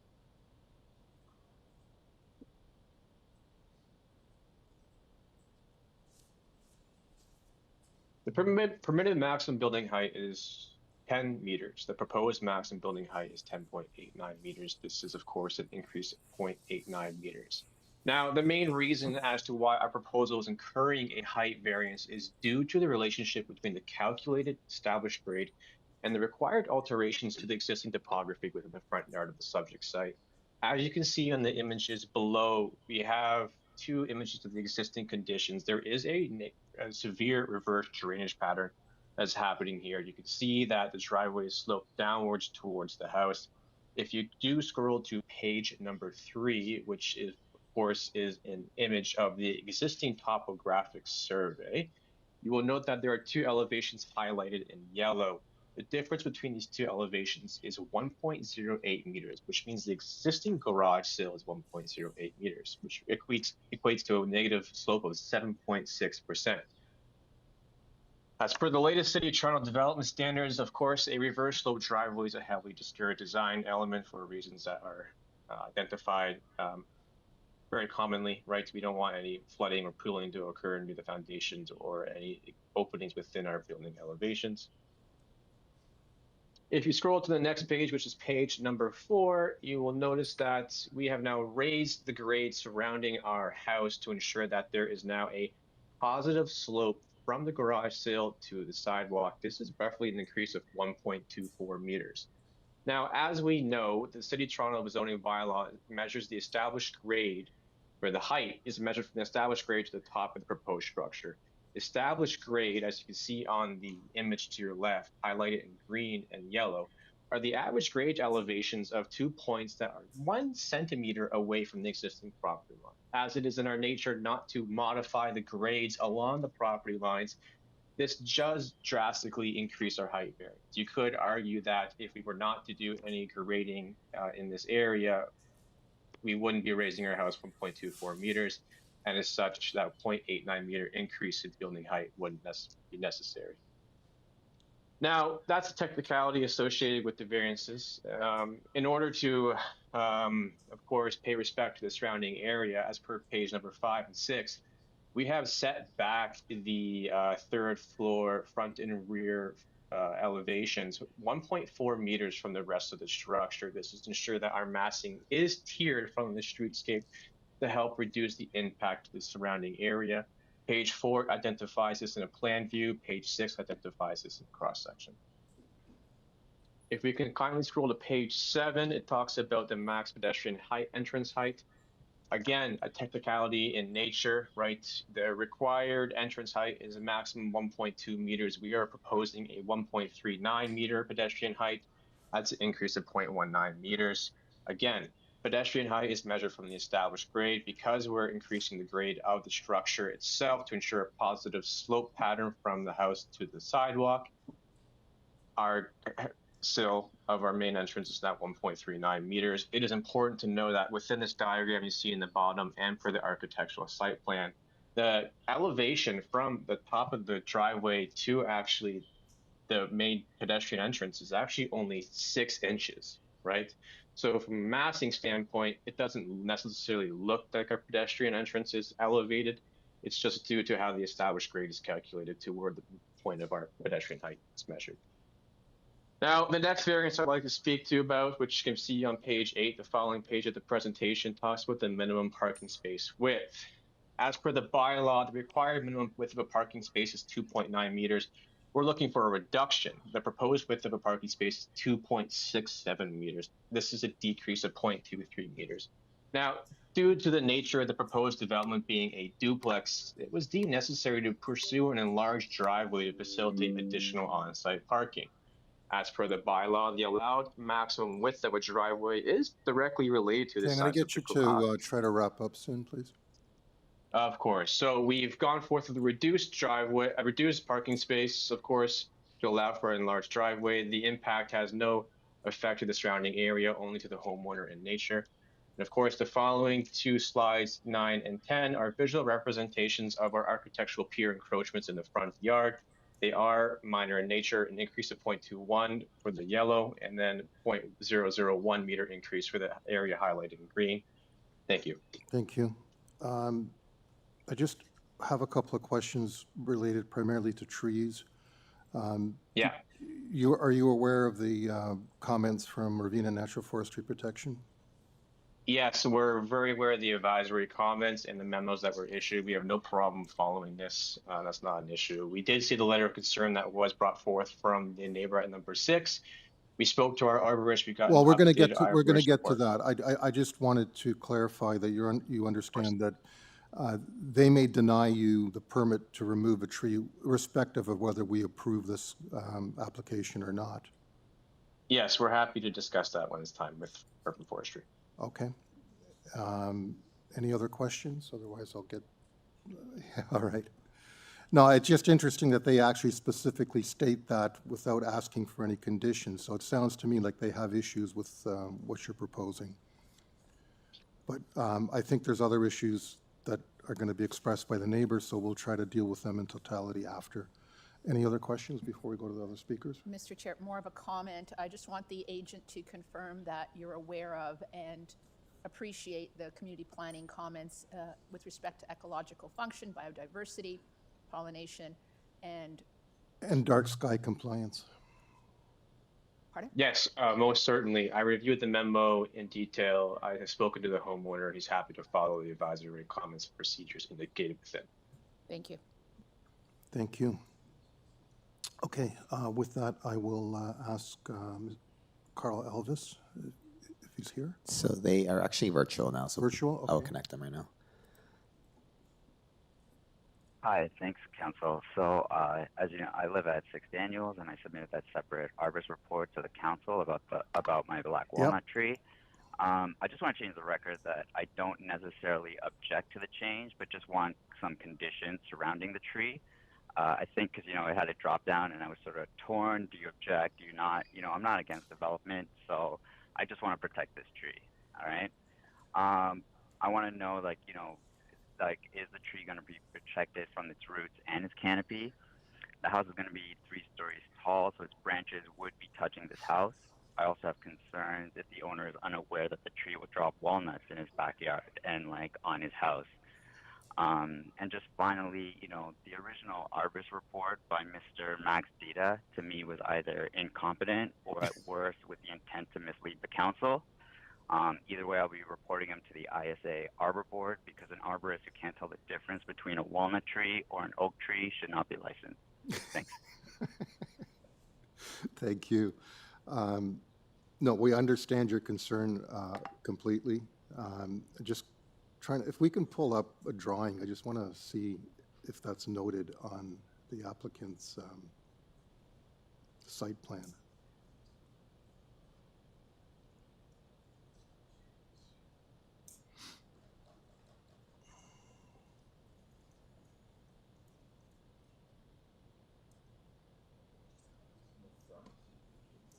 I believe it's in the rear. Okay. Yeah, it's the big circle. Yeah. Yeah, so is that the one that they've got labeled here as an American beach? It says White Oak. No, see, it's the one on the right. If you look on the top right, then Oh, it the goes out top to right, that right, big right, circle. right. White, okay, Yes. got it. White Oak, yeah. Okay. And that's in fact a black walnut, correct? That's correct. Okay. We'll get the applicant to address that as well. Thanks. Thank you. There's another speaker? Okay.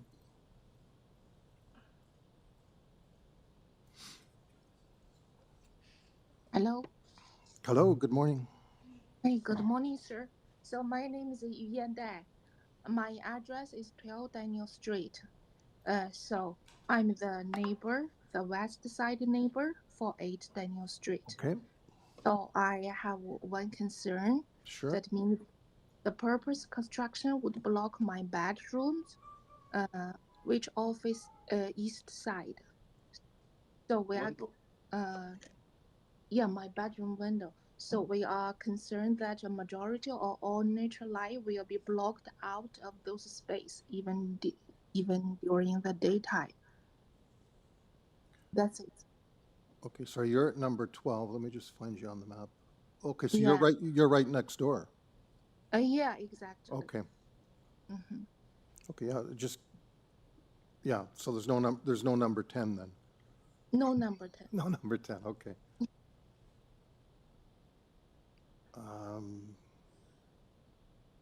Okay, so that's, okay, thank you. Any questions? No. Okay, any other speakers? No, Mr. Chair. No? Okay, so let's come back to Mr. Overholt.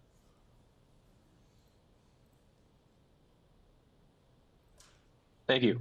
Yes, I appreciate the concerns of both number 8 and number 12. Now, first, let me speak to the merits of the neighbor at number 6. It is correct that in speaking with our arborist, there was a misidentification of the tree. We did get that rectified and updated with the new arborist report. Unfortunately, we did not have the time to update the site plan. In speaking with the arborist, he did identify the trees during the winter. He misidentified. He does apologize that. But the new arborist report does indicate that there is the correct tree species, the correct DBH as well, and the TPZ information has been updated as well. It is to be on record that speaking with the homeowner of our property that we have all intentions of protecting this tree.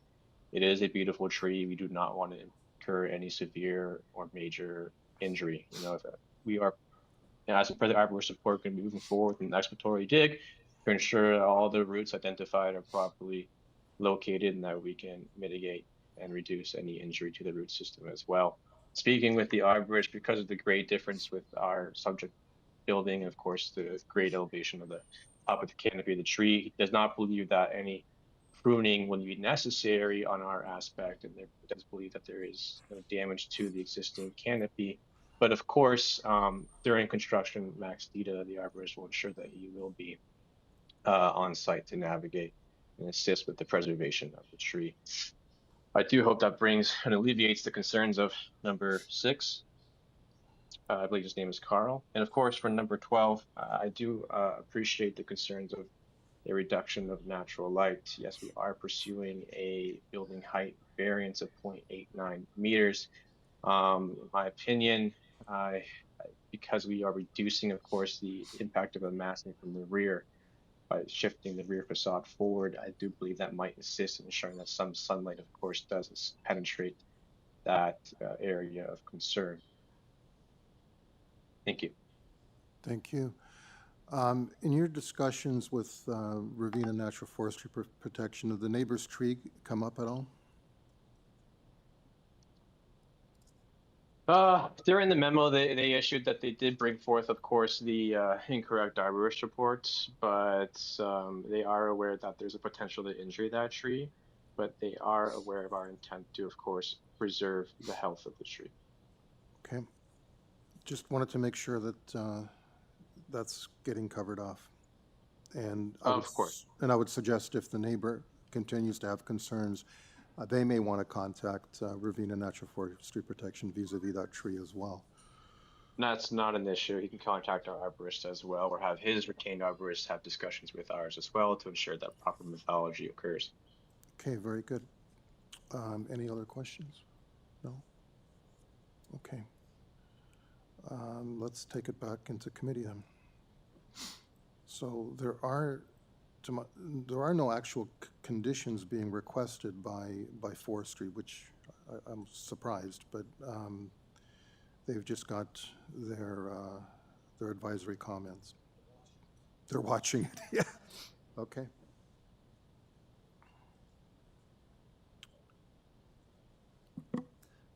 So with that, and based on the evidence provided, I'd like to move a motion for approval, as I believe the application meets the 4 tests and there are no conditions. Thank you, Mr. Dalton. Is there a seconder? I'll second that, Mr. Chair. Thank you, Ms. Popovic. All in favor? Okay, that's unanimous approval. Thank you to the applicant and the other deputants. Okay, item 9 has been deferred, so we're on to item 10, which is 28 Ambleside Avenue. This is an application to construct a new detached dwelling with an attached garage, a front covered porch, a rear partially covered deck, and a 3rd-story rear balcony. There are 4 variances being requested. Planning is requesting a condition of, in the event of approval, or we would be tying 2 elevations. Forestry is requesting a couple of conditions, and we have 3 letters of objection. And good morning. My name is Andrew Miskiv. Good morning. Hi. I'm from AM Design Build, Inc., located at 347 Jane Street in Toronto. I'm the designer and agent for 28 Ambleside Avenue. Okay. We're going to need, at the very least, a brief presentation, or if you want to do a full one, I leave that up to you. Okay. Well, I'll just go over the reason why we're asking for a 3rd story plus the additional height.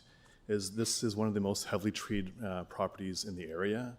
The backyard, I think, has at least 6 fairly mature trees. So our goal, the owner bought this house because they love the trees in the backyard. They want to preserve as much of the greenery as possible.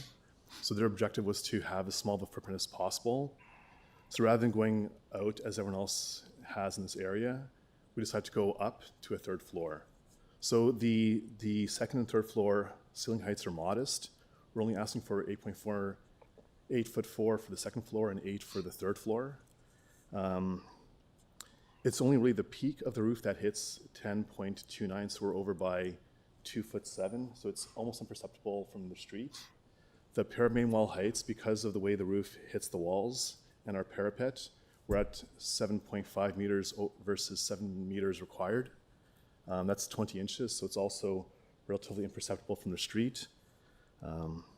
This allows the property to maintain its greenery, and the neighbors surrounding us are in favor of what we're proposing. They're very friendly with what we suggested. The 3 letters of opposition, they come from properties that are 1 street north of this subject site. So they're all in Castle Bar. They can't actually see this property because we're so heavily treed. The one asks about rentals and tenants. This is a single family home. We have no intention of having this broken up into rentals.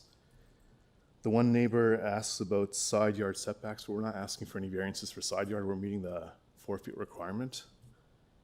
And the last letter of opposition talks about, here we go, rental. The balcony size and the style of the house. So the balcony is at 12 square meters. It is larger than the 4 meters allowed, but it's not excessive. It has enough room for seating. And you don't need to comment on style. Okay. We don't judge. Yeah, style is not really in question. Okay, and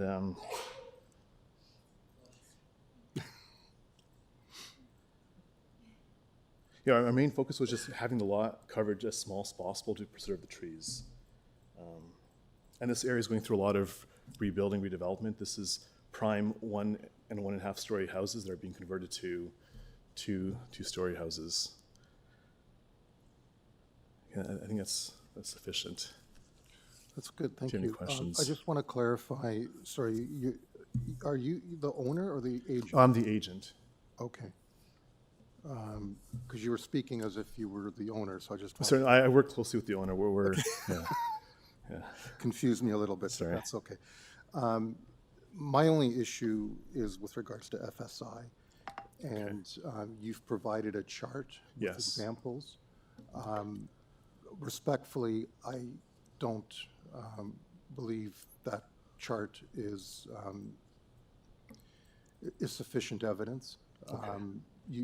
Most of those examples are less than what you're asking for. Yes. And the ones that are more or equal to are at the minimum a kilometer away. And you talk about, letters of opposition being a block away. Well, what examples you're giving, you would need to walk for 20 to 30 minutes to get to. So to me, that's not immediate context. Okay. So what you've provided here, to me, is irrelevant. Okay. Quite frankly. The main objective was to show that. Can I speak on this? Yeah, please. The main objective I'm was to show that. asking. Okay. So most of these houses, most of them are new houses on this list, and the area is, I guess, fairly wide. But most of them are pushing lot coverage beyond 33%. If an application goes further out, we didn't want to go in that direction. No, I So we understand, went I up understand to- what you're trying to achieve, but I'm just saying you're not doing yourself a service by providing that kind of example. Okay. Okay. Okay. Yeah, I mean, if you're 2 kilometers away, that, to me, that's not immediate context.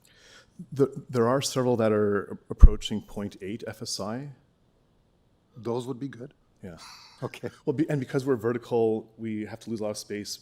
The 1.4 meters within the roof space, it's not really usable. The stairs, the elevator, that little circulation. It's not a deal breaker, Okay. but I want to make Okay. that point, okay? Okay. Thank you. Thanks. Any other questions? Yeah, just related to your question, Mr. Chair. I'm looking at Ambleside Avenue on Google Street View. Yes. I don't see anything close to an almost 5,000 square foot house on that street. Can you point an address to me that would be comparable to what you're proposing? So if you cross the street, if you go west about 10 houses, there are 2 new houses there that were built, I think, in the past year. They're both white on the south side. Okay, do you have any idea what those addresses might be? Probably around 43. Oh, okay.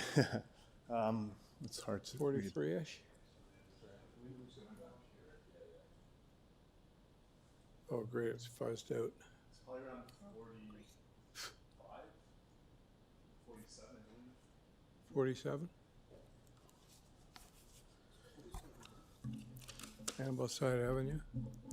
It's supposed to be it's all washed out. There are quite a few on Ambleside in the other direction. There are a lot on Yorkview, on Edgecroft. What would, I appreciate you don't know exactly, but you're in the business. What would be the FSI of 47 Ambleside Avenue in your estimate? It's probably on this list. I'm sorry. Let me just find it here.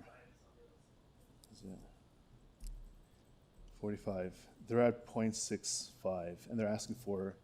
They had roughly 40% coverage, so 39.2. The other one is. Sorry.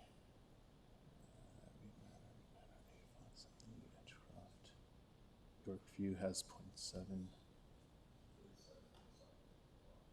Bottom, 0.61. These houses have similar massing from the street as our proposal. The goal is to make the 3rd floor hidden, so it's not obvious that it's a 3-story structure. Really only the dormers give that away. So rather than going out and having to remove, I think, 5 trees, the owners really wanted to keep those trees and go up instead. And I know it's not Either way, coming from we'd this still area. be questioning you on FSI. Okay.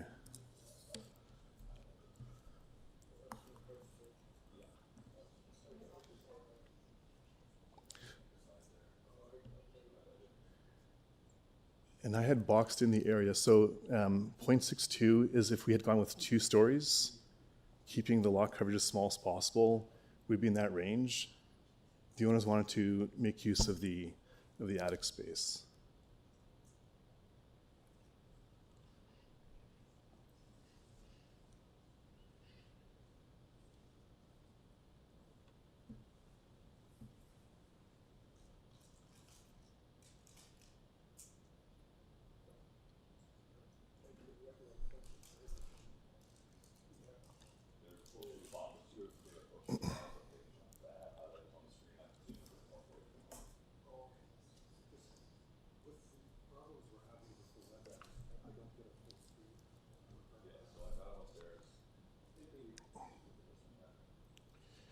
Should I pass you this one? Okay.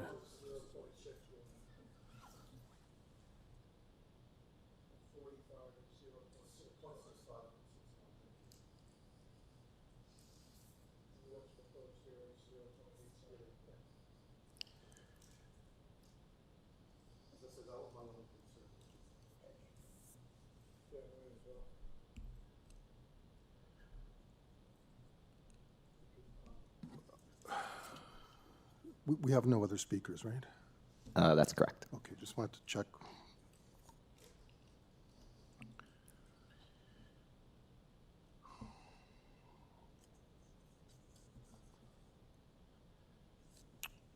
Okay. Well, the objectors weren't that adamant. They didn't submitted letters, but didn't depute.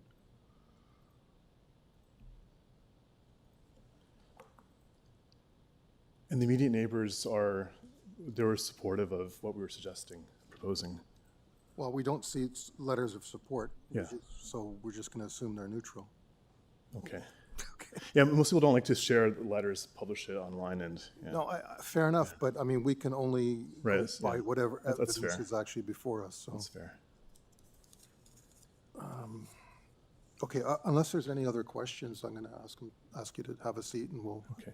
take. Can I ask what do you have any questions regarding the height or the balcony size? I think those are Personally, reasonable. I don't have an issue with anything other than the FSI. I don't know Okay. about other members. So which one more thing, my calculation for FSI was lower than what the examiner has, but it's arguable based on my software, Revit, can actually calculate the exteriors. So you think your actual is a little bit less than? It what is you're slightly asking it is for? slightly less, but it's hard to. I have to go on what they calculated. Yeah, no, you're going to have to. Yeah, Yeah. for sure. You don't want to take that chance. Yeah. And you know, my concern also stems around precedent setting. So The main benefit to what I'm proposing is that we're not increasing lot coverage. Understood. So we went to extreme lengths to make sure that we're not removing green space. no, understood. It's also more economical to build that way. So there's Out or yeah, out is up rather than out. Well, up required the elevator because to go up 3 floors, if they're going to age in place, because- it's okay, impossible. That's a different scenario. Okay, Yeah. understood. Okay. Okay, thank you. Okay, thank you. Any discussion? Yeah, I'll just say I agree with you, Mr. Chair. I'm mostly concerned about the FSI. I'm also concerned about the precedent-setting nature of this. Ambleside is quite a modest street, and I'm concerned about opening the door for houses that are twice as big as the bylaw allows in terms of FSI. Not as concerned, but still somewhat concerned about the dwelling height. 0.8 meter. Sorry, given my age, I have to convert. It's about I 30 know, I do inches, that too. 2.5 feet taller. Concerned about the permitted height of the front and rear main walls. 7 meters is allowed for at least 60%, and they're proposing 7.5 meters for 100%. And my minimal concern, but still a concern, is the size of the balcony. It just collectively, it looks like an overbuild. My inclination would be to refuse this application. Okay. Well, as I said earlier, my primary concern is the FSI. I'm actually okay with the rest of it, but that is a substantial variance, so don't know how anyone else feels. No? Okay, if anyone's ready for a motion. Can I make one comment? No, we're done. I'll table a motion. I don't believe that any of the four variances meet the four tests under the Planning Act, especially variance number 1 regarding FSI. I don't want to repeat myself, but I'm concerned about the impact on this fairly modest street, the precedent setting that it would possibly represent here. And I move refusal. Basically, I see it as an overbuild. Okay, thank you. Mr. Taylor, is there a seconder for Don's motion? Mr. Chair, I want to recognize the efforts based on the submissions of the agent to maintain the greenery and the trees and go up instead of out. But at the end of the day, and on balance, having considered all of the evidence, I agree with my colleague that in this particular case, that a refusal is appropriate. So I second the motion. You're going to second, okay. All in favor? Opposed? Okay, that one comes down to one vote. So the application is refused on a split vote, 3-2. Can I ask one thing? We're kind of done, but Well, if I come back with one rental unit, FSI is gone, are you okay with the heights? we realize that. That's up to you. So I'll come back with one rental unit, FSI is gone, heights are probably still okay.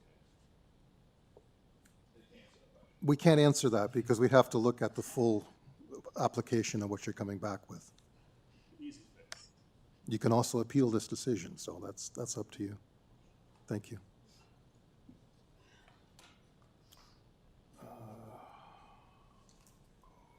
Sorry, it was, yeah, I just want to get my notes down for who voted what. Sorry. Okay. Item 11. 56 Milton Street. This is an application to construct a new detached dwelling. There are 5 variances being requested. Forestry is requesting condition 1 in the event of approval, and Metrolinx has advisory comments, and our agent is online.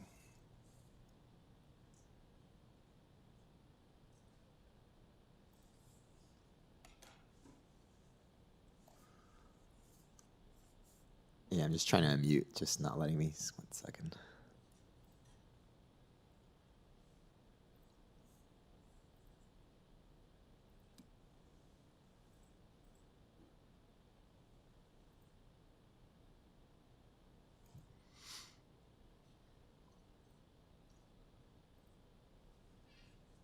I'm just having some issues with Peter's mic. It's not letting me unmute. Peter, if you can hear me, just if you have any permissions, just make sure everything's allowed. I just can't connect right now.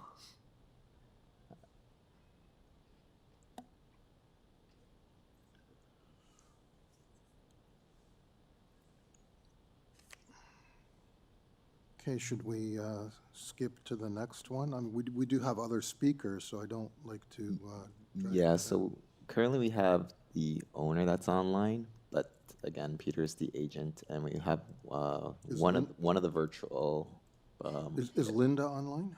Let me see if Linda. Linda is online. Let me see if I can connect to her. Maybe she can connect with Peter.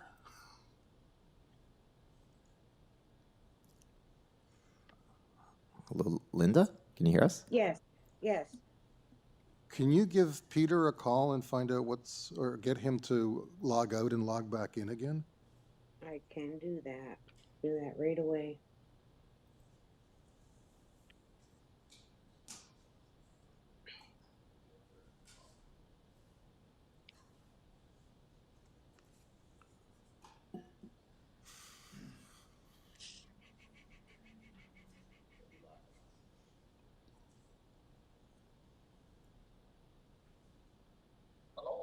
Hi, Peter. The city's trying to connect with you. You're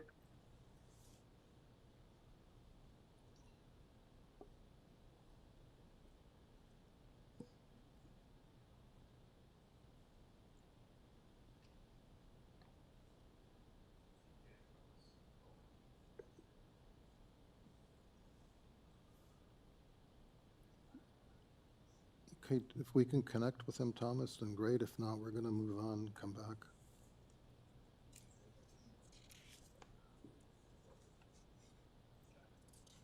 So we're still having some difficulty, Peter.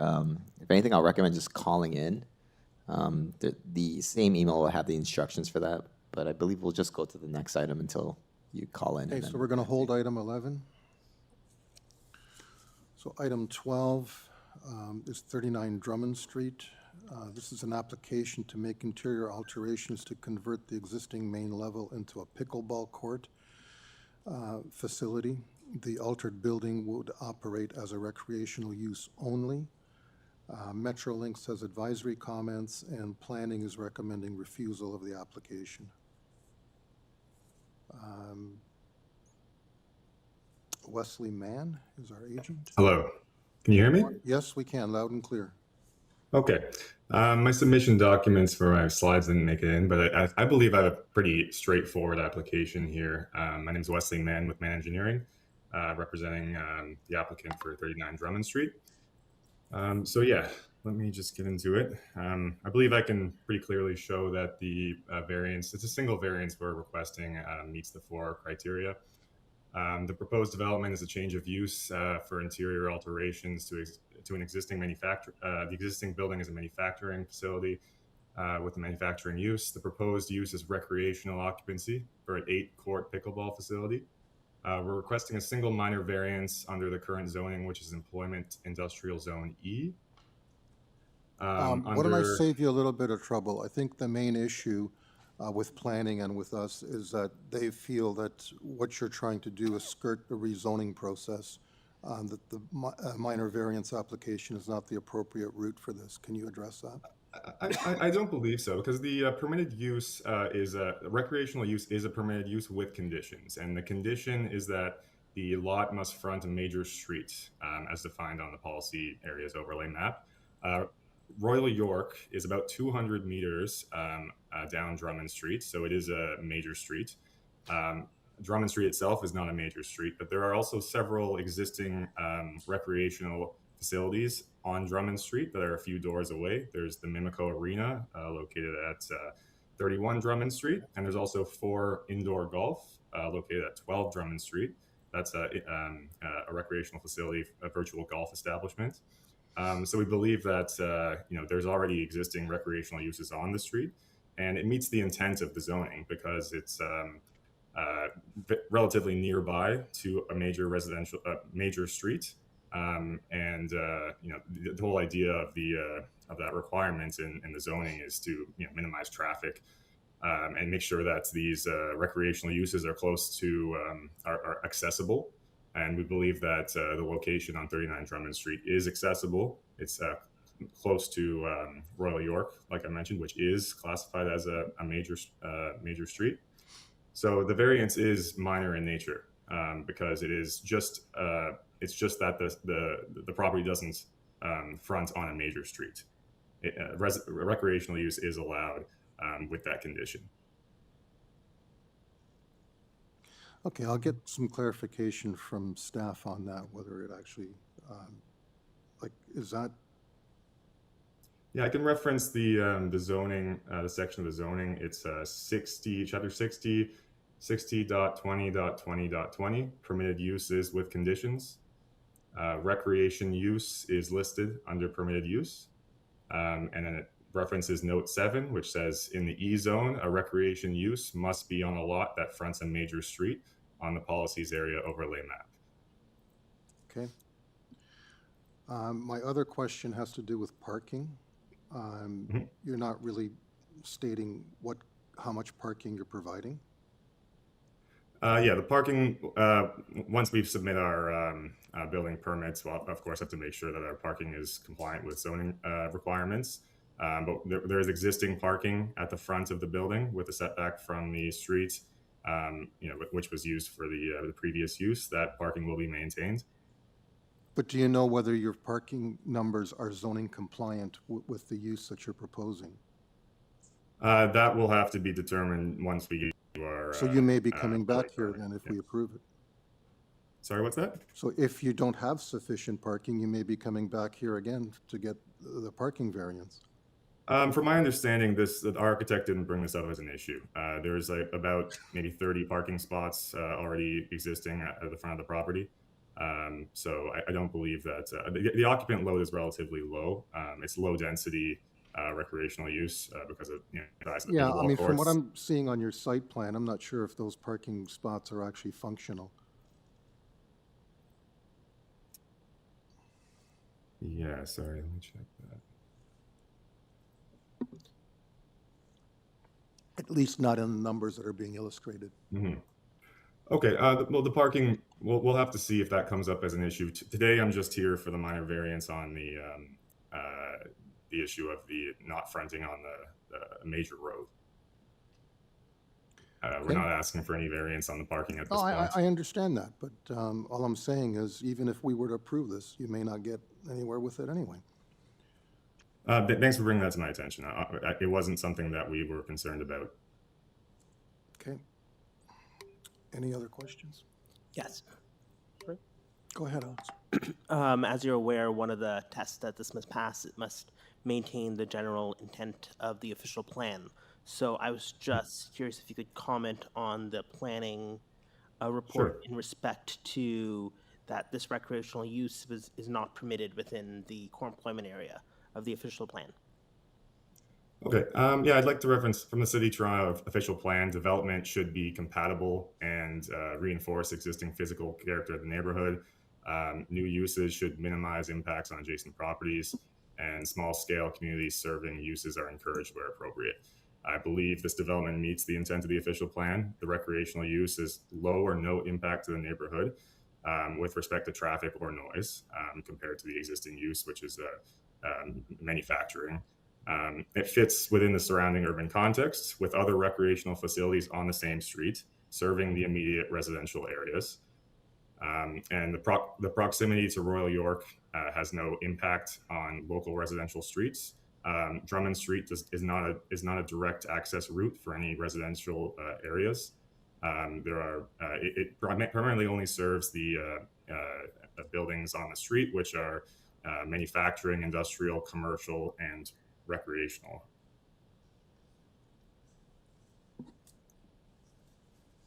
Okay, I believe just on that, I'm going to go a little further on that same topic. I believe part of what the concern may be from planning also is that this use may be non-compatible with the industrial uses surrounding it. And part of the reason of trying to preserve industrial land is that when you infringe and change that use, it can lead to complaints about the surrounding industrial uses that are permitted. Can you comment on what other industrial uses are currently in place here and whether there would be any potential impact? Yeah, I mean, the street itself, so there are industrial uses with also commercial uses as well on the same street. Like I said, there's also existing 2 recreational facilities. One is the Mimico Arena, which is the arena is a bit of a different scenario, but okay. Yeah, and there's also at 12 Drummond Street, there's 4 indoor golf, which is a recreational facility as well for indoor golf. So there is precedent on the street for recreational uses. I don't believe it impacts the neighborhood or the street at all. Yeah, I mean, I would argue that an arena is a semi-industrial use, given that you got Zambonis and other sort of activities like that. But yes, well, the idea that there is recreational uses on the street, people for the community to use. There's nearby residential areas which take use of these recreational uses, and adding one more recreational use to the street, I don't think has a major impact. okay, and I would point out that the indoor golf is directly adjacent to a residential area. It's actually not a bad transition from industrial to residential, whereas you're kind of in the middle of the industrial area. It's a few doors down. Yeah. Yeah. But it's about 200 meters from Royal York. The street is not very long, and you know we're only a few, maybe 100 meters away from Mimico Arena and Fort Golf. Okay. Mr. Chair, I had a question. Sure. Mr. Agent, I'm looking at the planning memo of May 6, 2026, and it reads in part that the minor variance application may not be the appropriate mechanism. It also says the current application does not provide requisite supporting documentation to allow the city to assess the proposal. Have you had any conversations with community planning as to what additional documents they may have or may need? Parking plan would be good. A parking plan would be good. Mr. Agent? Oh, sorry. No. From our understanding, when we spoke with, when we put in our zoning application, the only issue they brought up was the not fronting on the major street, and they recommended we proceed with a minor variance application because to me it does seem like a minor variance. That the use is allowed, and it's just a matter of not being honest on a major street, although we are very close to a major street. That's a far cry from a recommendation for refusal.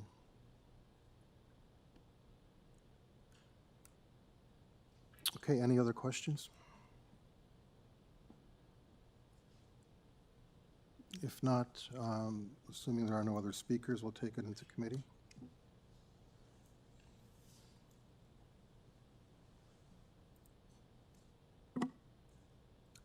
So with that, I'd like to move a motion for refusal as I concur with the comments in the city planning memo. I think this application is more than a minor variance and as such needs to be, and the applicant needs to take a deeper dive. And on that basis, I'm going to move a motion for refusal. Thank you, Mr. Dalton. Is there a seconder? I'll second the motion, Mr. Chair. Thank you, Mr. Taylor. All in favor? Okay, that's unanimous refusal. Thank you, Mr. Mann. Have we found? So Peter called in, so he is connected. Okay. I'll try to unmute. Hopefully it works. Still Yep. in the morning? Oh, we're afternoon now. Okay. Peter, Good can you hear afternoon. us? Yes, I'm here. Sorry about that. My end was everything was okay. I guess technical difficulties today with No worries. technology. Yes. Okay. So my name is Peter Del Grosso. I'm the architect from PDEL Design. I'm also the agent. Address is 4370 Steeles Avenue West, Suite 203, Woodbridge, Ontario. okay, I think we're going to need a presentation, given that there are speakers in opposition waiting to have their say as well. Okay. So we have a permit already to build this project. We received the permit in November of 2025. Upon the request, we are allowed to do window projections on the drawings. Because of the size of the home and it's trying to get maximize the space that they want, because this is going to be their final home, their retirement home. They just need a little bit more space. So I extended the window projections. So that is one of the causes of the minor variance. And we also are adding, which we have an approval for an addition, a rear addition. So we just increased that just slightly, just to give them a little bit more space. Since we were going for minor variance for the window projection, we're just increasing a little bit of that rear yard. So we're going from 33% to 37%. So just an increase of 4%. And also the increase would also be because of the porch that's on the side of the building existing, it's all falling apart. So to rebuild that porch back to the same size, it's going to add to that percentage of coverage. For the front yard, We are keeping the existing foundation. We're not touching the foundation at all. So the foundation is at the 6.2, but because we're extending the window projection across the whole front, that reduces the front yard setback to the window at 5.59 meters. But the basement is still, with no foundation, is still at 6.2 meters, not extending the foundation at all. So at is the it just front. the second floor that's closer then? No, it's a bungalow. We're just removing the ground floor because. Oh, I see. So just the window uh, projection itself. It's just a window projection. It's just still a bungalow. What we've Okay, done is understood. we've removed the entire ground floor. Because by the time we do all the insulating, the energy efficiency and everything, there's no insulation in the building because it's a very old building. So we decided just to rebuild the entire ground floor. So we're just doing window projections. Okay. That's the only problem. One of the items is the side yard. The minimum required side yard is 1.2 meters. The existing building is at 0.76 meters. So we're keeping the same side yard, like we're not touching anything there. That's kind of like grandfathered in from the previous house that's there. So we're not touching the basement or foundation. We're maintaining the same side yard. And for the front porch, that's always been there. It's never, the setbacks are, that we need is 0.6 meters from the property line, but we only have a 4-foot side yard on that flankage side, exterior side. By the time you put a porch in, we're going to be less than 0.6 meters. So that's the reason why for the porch encroachment on the side. It's a corner lot, so it's everything is so tight on the property, and to replace the existing porch, it was already encroaching anyway from the existing design. And the height is for the porch, we're still maintaining the same height.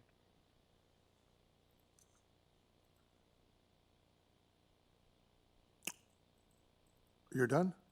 I know forestry has made one comment regarding the tree. There's one tree right in front of the property, right in front of the front entrance. There's already been an application in, a call was made in to 311 to get that tree removed because it's split. It's cracked. It's all falling apart. So that tree is going to be, city tree is supposed to be taken care of through the city. It's already been in before we even started the application. Okay, thank you. I just want to come back to the front yard setback issue because you're not proposing bay windows. So your windows are going to be flat, are they not? Yeah, they're straight windows, but they're projecting, we're allowed to project 2 feet, 0.6 meters from the foundation. We're allowed to project that. So, but we're only allowed a percentage of the front wall to be projecting out. We just want to continue that, just keep that straight. Still the 0.6, which we already have approval for the permit that we have. We just want to extend it a little bit further down, just to add a little more floor space for their living area. Okay. Any other questions? No. Okay, thank you. We have other speakers online. Yeah, that's correct. So we do have the owner, but since the agent already No, spoke, that's I'll fine. skip that. Stephen Vela is not online, but we do have an Annabella. Tabardo. Yeah, I'll connect her now. Annabella, good afternoon. Good afternoon. I actually have no objections, so I will start and end right now. So sorry, I wasn't sure if I needed to say anything, but I'm in full support of the changes. Thank you. No worries. We have you down as support, but we had another one in opposition, so we'd like to hear from both. Thank you. Thank you. Appreciate it. Okay, so given that Stephen is not available, you've tried reaching out Thomas? Yeah, I just double checked. The link was sent to this email. There was no reply or anything, so. Okay, well, then I don't think Peter needs to do a rebuttal because you can't rebuttal something that hasn't been said, so we'll leave it at that. We'll take it into committee then?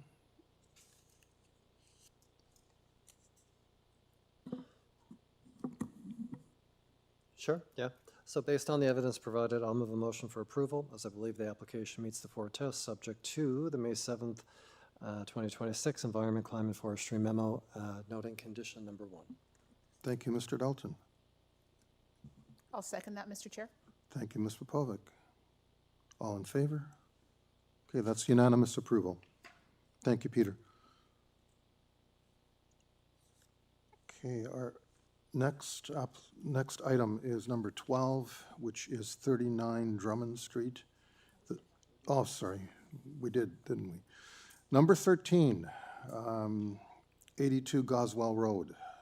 This is an application to construct a one-story front and west side addition, a second-story addition above the existing dwelling, a new front porch, and a deck in the rear yard. There are 4 variances being requested.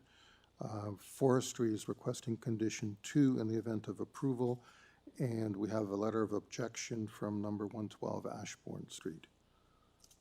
And Eddie Perez is the agent, and I believe he is online. Hello, good afternoon, Chairman and committee members. My name's Eddie Perez. I'm at 537 Rogers Road. As you said, we're proposing a small rear addition to the side of the house at the back and putting the second story over the existing bungalow. And we have the 4 variances, as you noted. In my opinion, they're minor in nature and meet the 4 tests. I read the neighbor's letter, and we will be getting a professional person to do the trimming of the tree.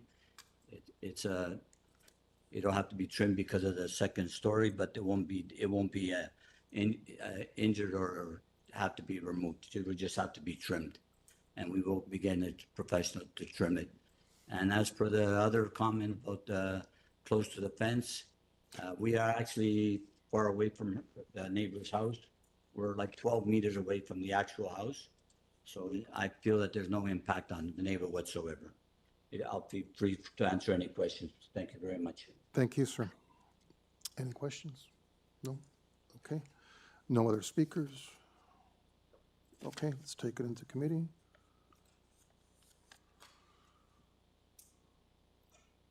Anyone ready for a motion? Or? Sure, I'll make it. Yeah, once again, based on the evidence provided, it appears the application meets the 4 tests. As such, I'll move a motion for approval, subject to the May 7, 2026 Environment, Climate, Forestry condition number 2. Thank you, Mr. Dalton. I'll second that, Mr. Chair. Thank you, Ms. Popovic. All in favor? Okay, unanimous approval. Thank you, Eddie. Thank you. Have a nice day. You too. Okay. Item 14 is 325 Markland Drive. This is an application to construct a 2-story addition along the southwest portion of the existing dwelling. There is 1 variance being requested. A second unit will result in the event of this approval. Ravenna Natural Forestry Protection is requesting condition 1. There are 6 letters of support, and TRCA has provided advisory comments. And who's the speaker? So, Mr. Chair, I just want to add there was 1 more additional speaker that is online that's on your list. They are currently online. So we do have someone else on? Yes. Okay. And Rock Kim is the agent, is that correct? Okay. Hello, my name is Rock Kim. The address is 386 Young Street on behalf of the owner. Okay, welcome. If you can give us an overview of your application. Briefly, I can explain that we are trying to make the backside addition for the secondary unit. For the owner's son's family wants to live there. And then we have an issue with the coverage is 2.8%. and we don't have any height issues or setback issues. Yeah, your only At the back, variance if you look at, is for yeah, coverage. And I think yeah, 222.19 is the permitted, and you're asking for 241.24. yeah. I'm happy to answer any question. Okay. Any questions? No? Okay, if not, if we have another speaker, let's hear from them. Connect them now. Hello. Good afternoon. Hi, this is Valerie Ivac. I live in the neighborhood, and Could we get your address, please? 11 Shade Tree Crescent. Okay. And I apologize. I was away for 2 weeks, and then when I got back, I noticed the notice, but the meeting was already, timing was closed to submit written notice. So thank you for letting me speak. No worries. In general, I just, the minor variances I find are always adding size to the homes. And in our neighborhood, it's a very nice community with similar homes. And I worry that approving variances just causes homes to get larger and larger. And we did have a big issue on Mountain Ash, which there's a couple of big monster homes that got built. And I'm just trying to hope that it doesn't continue. And I know that the building codes are made for a reason, and I'm not sure why people need to have a bigger home. Okay, do you have a specific concern with this particular application? Just it's an additional, like they're asking, it doesn't sound like a lot in percentage of the land, the 3% more than what's allowed. But my math, I'm not sure if it's correct, it's an additional 200 square feet, which to me sounds like a lot. And the other issue is I don't know how they're going to do the construction because there's very little room down the side of the house to That's not our move issue. equipment and things like that. That's not our issue. That's something that they'll have to work out. Okay. So it's just 200 square feet larger than it needs to be is my issue. Well, they think it needs to be, so. Sorry? They think it does need to be that much larger, so that's why they're here. And I'm quite familiar with your neighborhood, and the increased sizing is happening everywhere throughout Toronto. The only comment I would make is that they're only here for the one variance. They're not asking for setback variances. They're not asking for FSI. So visually, you won't see any difference from the street. Okay. Okay.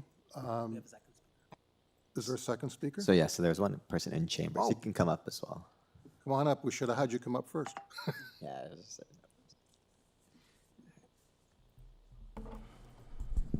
Hello. My name is Tim Flynn. Okay. I'm here with my wife, Suzanne. We are the owners of 323 Markland Drive. Hello. Yes. Unfortunately, we haven't been able to submit any formal written response because, unfortunately, we didn't have time to meet the deadline by May 7th. We were sort of caught off guard by this application, and we were asking that we have a deferral so we can actually submit a more formal letter to the committee. A little late for that now, but what is your concern about the application itself? We have numerous concerns. I was able to actually make various different points here, but unfortunately, I think we'd be wasting your time today if you didn't have the ability to actually prep yourself and read it beforehand. Did you write a letter requesting a deferral? No. No. I wasn't aware that So we you had could no do way that. of knowing that. So given that, it's a little unfair now, having gone through everyone else's evidence, to ask for a deferral. So if you have points or concerns you want to raise with us, we'd be happy to hear them now. Okay. I'll try my best. Okay, my wife Suzanne and myself are the owners of 323 Markland Drive, lot 118, the property directly located to the west of 325 Markland Drive. As such, the applicants proposed additional dwellings will directly impact us. In fact, it will impact us, our property, and we will be the most impacted in the neighborhood. We have reviewed all the submitted materials respecting this application. After much consideration, we do not support this application for the many reasons which we discussed below. Therefore, we request that the committee deny this application. Property line issue. After careful review of the survey conducted by the surveyors for the applicants, dated March 25th, 2026, we discovered that the measurements given at the northeast corner and southeast corner of our house to the property line is incorrect, which we compared with the original survey conducted by the builder of the subdivision in 1964 for our property. This would create an incorrect borderline between the two properties and ultimately enlarge the applicant's property size at the side and ultimately their backyard, which would cause significant problems. The tree protection bylaw. The applicants attest that their application is not subjected to the ravine bylaw or private tree bylaw by checking off no for every questions on the tree protection bylaw declaration. In addition, in their March 25th, 2006 survey, the applicant clearly identified numerous large trees, however denied that these trees are applicable under the bylaw. The applicant also failed to include several other trees in the survey which would also be applicable, including the absence of a very large tree, which would be right outside the first floor back sliding doors and which is it towers higher than the original house. Nature of the dwelling. The applicants plan to construct a 2-unit or 2-story duplex as described in the application, which is intended to exceed the allowable bylaw. What isn't described is the fact that it is a 2-family multiple dwelling and intends to be used as such moving forward as described to us by the applicants. We have been told by the applicants that they do not intend to live in Canada in the future and that the son and his family would rather not live in Canada. Therefore, the risk that this could be a 2 fully operating rental dwellings raises serious concerns as to the nature of the dwellings and its intended use in the future in relation to the nature of this type of property in the neighborhood. Letter of support, sever the lot. The applicants have provided signatures from neighbors as letters of support. Under this statement, we support the minor variances and sever the lot. We have serious concerns with this statement. Proposed roof raises questions. The proposed roof expansion to the original unit and the second unit raises questions, especially when considering the height of the roof with windows being shown for the second unit as if the roof will be used as a 3rd floor. When you consider the full scope of the roof expansion when joined with the original unit and the front roof expansion, it raises questions on whether the applicant intends to create more livable space than attested to in the application. Negative impacts on our property, our home, and our life. Privacy issues. When the new occupants of the new second unit go to use the side walkway, they will, which is extremely narrow, they will first pass by our kitchen windows, and then in a few steps they will appear in our dining room window, which they can be seen from the kitchen, dining room, and living room. This will not be an entrance on the main street, but it will be a side entrance in full view. This will have a significant negative impact on our privacy and increased noise levels. This will not be in keeping with the original intent of the builder of our neighborhood and or what the vast amount of our neighbors enjoy. It is simply not in keeping with the nature of our neighborhood or the many reasons why we moved into this neighborhood. The pathway is very narrow on their side with the garage and the existing deck, even if they are attempting to make it a few inches wider. Okay, I've let you go over, but I'll give you some time to wrap up if you're. I still have a few more pages, unfortunately. Okay. All right. Maybe we'll try to get you through some questions. So you're contesting the survey that was submitted by the applicant? That's correct. So, I mean, that's a civil matter that you can contest with your own survey. And we're not going to get involved into, dueling surveys. With regards to the, let me try to get you to sum up your main concern. Your main concern is the fact that there'll be an entranceway there, which is close to your property. Is that essentially what I'm hearing?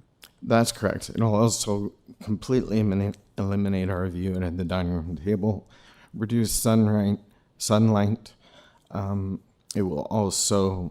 Okay, but they're not proposing to go beyond the footprint of the existing house in terms of setback to your property. There's no variance here for setback. It's strictly lot coverage. You're aware of that, right? The extra variance that they're requesting, though, the approximately 3%, would have a significant impact. Well, typically coverage affects ground water and those sort of issues, and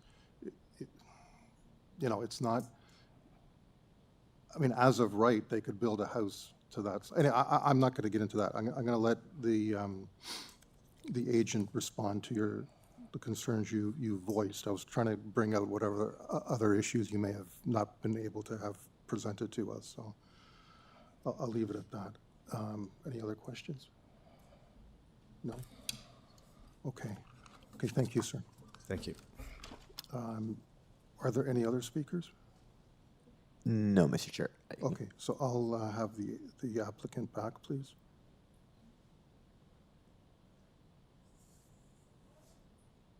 Hello. Yeah. So, can you pull up the elevation, the front elevation?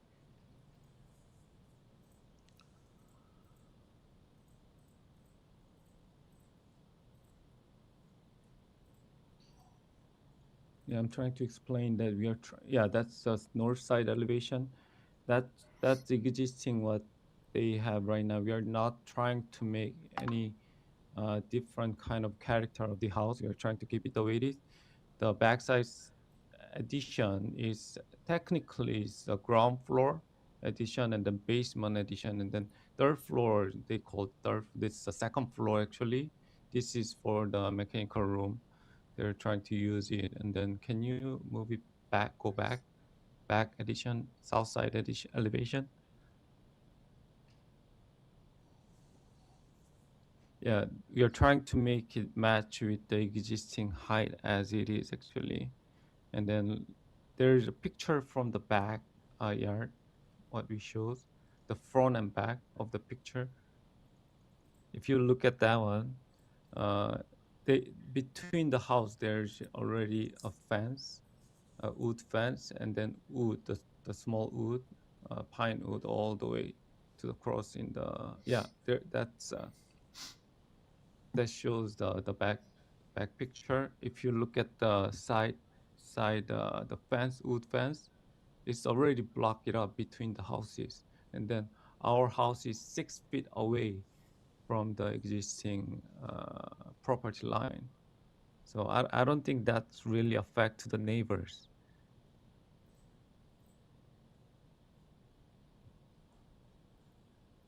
I'm happy to answer any other questions. Absolutely. So there's TRCA, you're still going to have to go through that process. They may still identify trees that they're concerned about. We already got approved, yeah, TRC. Oh, you've got the approval, okay. Okay. Yeah. And the Ravina Natural Forestry Protection, what tree is it that they're concerned about? There's no bigger than 30 centimeter. Well, they're asking between us the to houses. impose a It's all condition small. on you, so there must be something there. Yeah, it's 20 centimeter, all the small trees. It's not really affect. We don't have to get the permit to protect it, so. Okay. Any questions from panel members? No? Okay, so we'll take it into committee.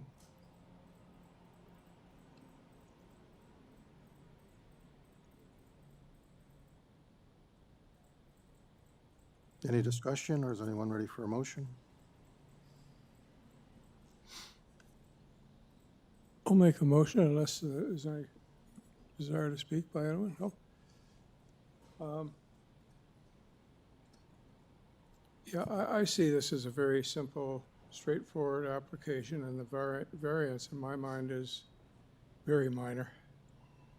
Satisfied that it meets all the tests under the Planning Act. And I move approval of the revised application, subject to Ravina Natural Features Protection Condition 1. Okay, thank you, Mr. Taylor. Is there a seconder? I'll second that. Thank you, Mr. Dalton. All in favor? Okay, it's unanimously approved. Thank you to Rock, and thank you to the neighbors.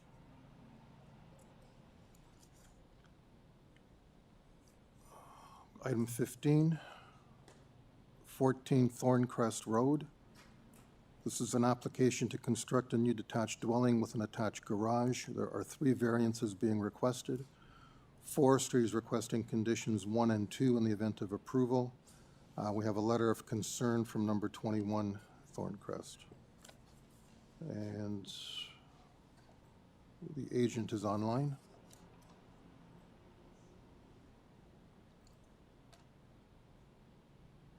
Good afternoon. I'm Sylvia Edelenbos from Just Drafting at 255 Glen Lake Avenue in Toronto. Good afternoon. I don't think we need a presentation. If you are open to us just asking questions, we'd be happy to do that. Yes, that's great. Thank you. Super. Any members with questions for the applicant? No? Yeah, I'll just, if I may, variance 3. Why do you need the front yard setback variance? The front yard setback is determined by the average of the 2 neighboring houses. So really the only area that is and outside of that front yard line is the garage, which is single story. But mainly the purpose for moving the house forward is the backyard abuts onto the road behind Friars Lane. So we're trying to keep a distance from that road in the back to get some privacy. Okay, thank you. I have the wrong one up here,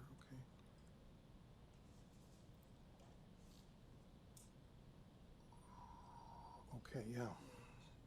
Okay, thank you. Anyone else? No? Thomas, no other speakers? No. Okay, so let's take it into committee. So with that, I believe this application is very straightforward, and we move a motion for approval, as I believe it meets the 4 tests, subject to the May 7th Environment Climate Forestry Memo and the 2 conditions it contains. Thank you, Mr. Dalton. Is there a seconder? I'll second that, Mr. Chair. Thank you, Ms. Popovic. All in favor? Okay, unanimous approval.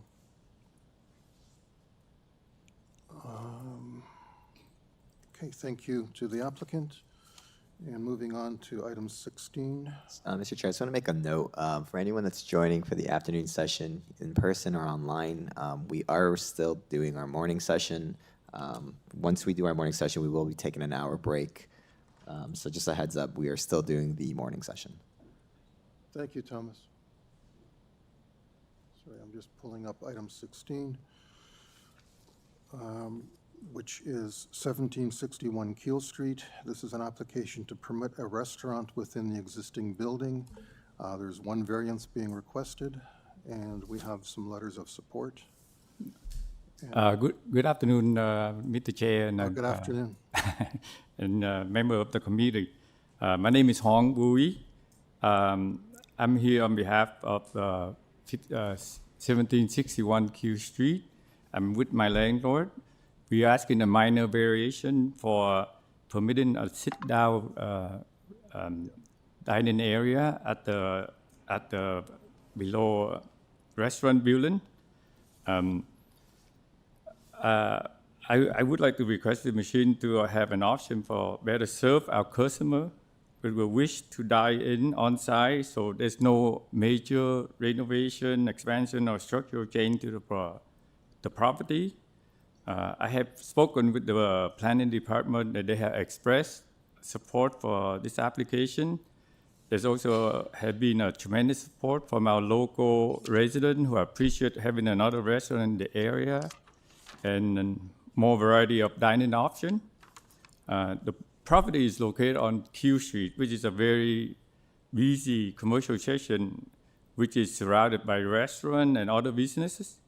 I believe the addition of the sit-in dining is compatible with the character of the area and will contribute positively the neighborhood and supporting local business activity, which also promote cultural diversity in our city. I don't with respect to, I asked the committee to approve this application. Thank you for your time and consideration. Thank you. Yeah. Any questions? No? And we have no other speakers? I know the owner's listed. Yeah, so that's just the same. So they're together, so Okay, no other. perfect.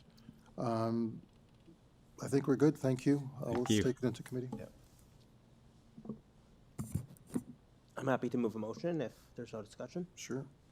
Sure, okay. I believe this is a minor variance, and happy to approve it with no conditions.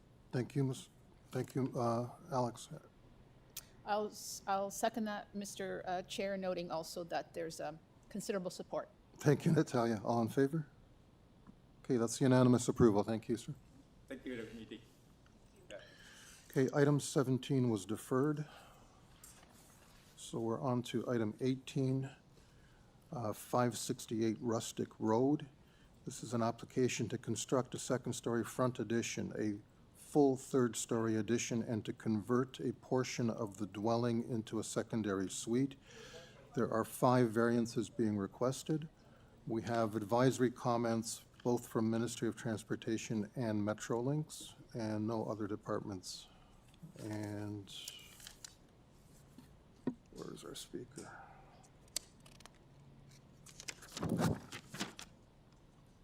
Okay, our speaker is online. Alicia? Yes, good afternoon. Hello. Good afternoon. My name is Alessia. How are you? I'm good. How are you? Great, thank you. Super. I don't think we need you to do a full presentation if you're good with just standing by for questions. Absolutely. Thank you. Any questions from panel members? No? Okay, let me just pull up the actual application. 18. Okay. All right, so 5 variances, no comments from departments, no comments from neighbors. Anyone ready for a motion? Sure. I'd like to move a motion for approval, as I believe the application meets the 4 tests and there are no conditions. Thank you, Mr. Dalton. Seconder. I will second that. Thank you, Ms. Popovic. All in favor? Okay, unanimous approval. Thank you, Alicia. Thank you very much. Okay, item 19, 12 MEAFORD Avenue. This is an application to construct a 1-story addition above the existing dwelling. There are 3 variances being requested. We have a support petition with 10 signatures and nothing else. And our agent is online again. John? Good afternoon, Mr. Chair and members of the committee. I'm John Katsavakidis. I'm the agent architect for Larissa and Peter. This Good is a second afternoon, sir. story. I don't think we need a Oh, presentation. perfect. If Okay. you're willing to, Yeah, let's save some time. perfect. Any questions? No? Other side, no? Okay. Perfect. I think you're good. So. Thank you. Someone's ready for a motion? Sure, I'll move a motion. Once again, this application is very straightforward, and based on the evidence provided, I will move the motion for approval, noting there are no conditions. Thank you again, Mr. Dalton. I'm just the agent. I'm the agent. We don't need you. Oh, well, there's nobody else here. You can hang there if you want. Yeah, It's I'll okay. hang. All right. Caught us off guard. Sorry, I need a seconder for Bill's motion. I'll second Mr. Dalton's motion. For item 19. For 19. Thank you, Don. Okay, Don Taylor seconded. All in favor? Okay, unanimous approval. Thank you, John. So now to item 20, 26 Elma Street.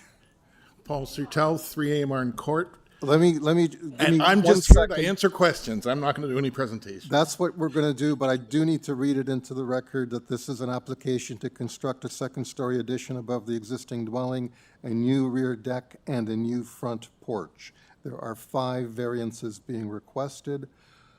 Transportation is asking for a report with some revised drawings, which we'll ask you about, and I believe that's it.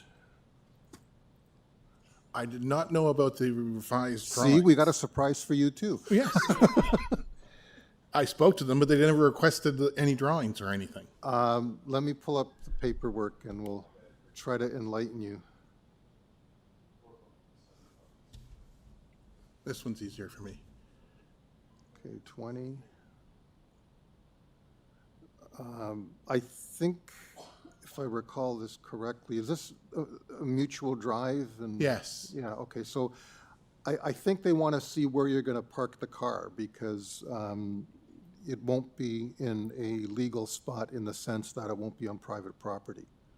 Yes. Okay. The entire street doesn't park Oh, on private we property. understand I that, know, but- it's well, there's a curb cut and a place for the car, but it's not legal. Yeah. And my discussion with them was saying that they were going to recommend that we not have parking, a required parking space. That's the last conversation I had. Yeah, I would be cautious to jump into that so they don't go closing up the curb cut on you. Because I think, I mean, a little confused about the transportation report as well, because they're referring to street parking, and we know there's no street parking allowed in that area. So, yeah.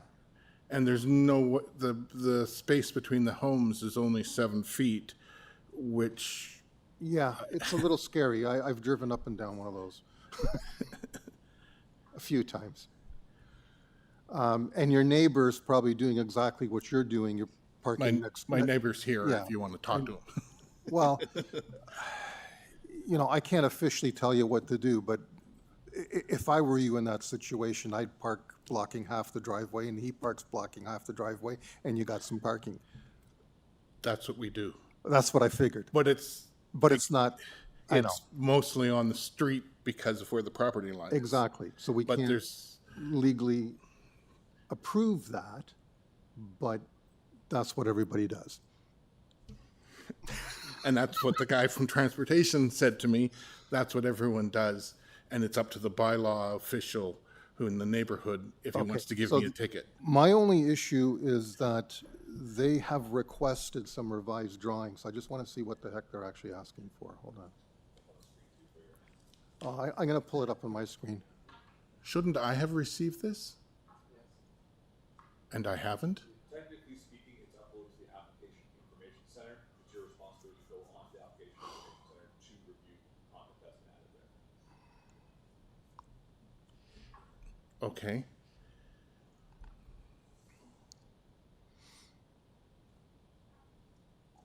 Okay, there's no way you can provide a lawfully parking spot wholly on, yeah.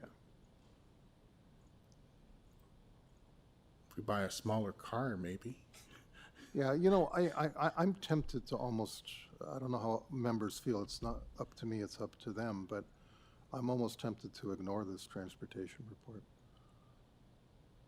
Or what about the alternative that they offer?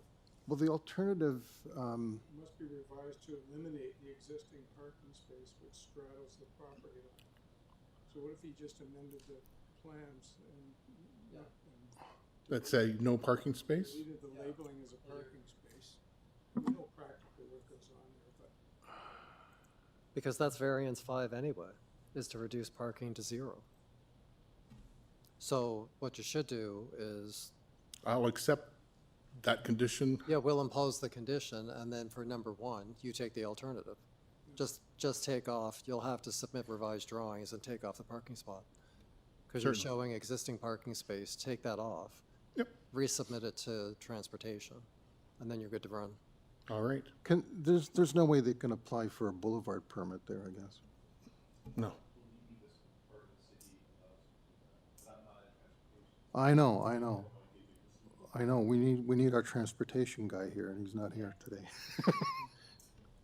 And my discussion with him was, he knows everyone in the neighborhood, everyone on that Yeah, side this of is the a nudge, street. nudge, wink, wink situation. Yes, exactly. Yeah. And it's hard to deal with when it's written down. Yeah, yeah. Well, probably you would just resubmit the drawings with no parking spot indicated, and the curb cut has to stay anyway, because you still have a legal driveway, so they can't take that away from you. Yeah. Well, the curb cut extends out far enough that you can drive, oh, sorry. We'll leave it at that. Okay, fine. I wonder if it would be helpful if we, instead of imposing transportation's conditions the way they're written, if we eliminated the everything before or in the condition 1. Look, because he can't show a lawful parking space wholly on site. In other words, we just say condition 1, architectural plans must be revised to eliminate the existing parking space which straddles the property line. Well, it's his choice. He can do that or the other. Well, I don't think he has a choice because he can't do the first part. I can't do the first part. It has to be the, Yeah. But all I'm saying is we potentially have the choice to not impose. Because, Yes, we do. because transportation is not formally asking us for a condition. Okay, they've just issued a report. They haven't, in their conclusions, they're not saying we request a condition be imposed. So you don't think owner complies with the following stipulations? Are they? Okay, sorry. Well, yeah, I mean, I think, nice try. I'm trying to find some kind of middle ground here.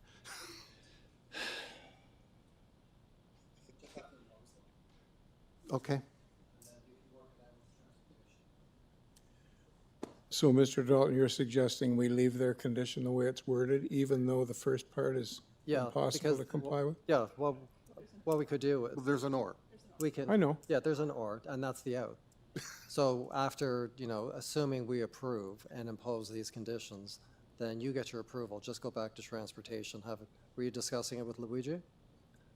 Or someone else? I had a discussion, yes, I did have a discussion with him. He said, basically, I'm going to say 0 and you won't have to do anything.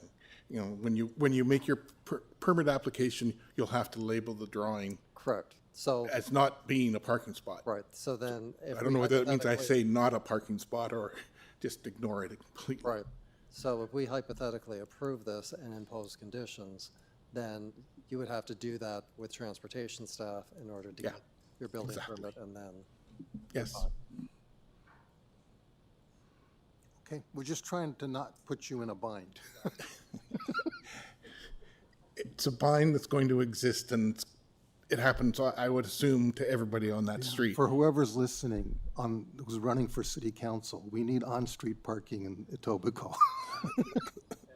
Yeah. Yeah. Yeah. Okay. Anyone ready for a motion then? I am. Oh, Okay. okay. I'm satisfied that this application meets all of the 4 tests under the Planning Act, and I move approval, subject to the transportation review conditions 1 to 3. Okay. Seconder? I'll second that. Thank you, Mr. Dalton. All in favor? Okay, you have approval. Thank you. Good luck with transportation. Yeah. And on that note, we have concluded the morning agenda.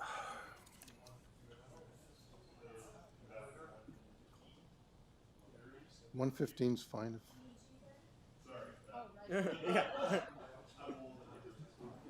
2:15, let's do 2:15, yeah.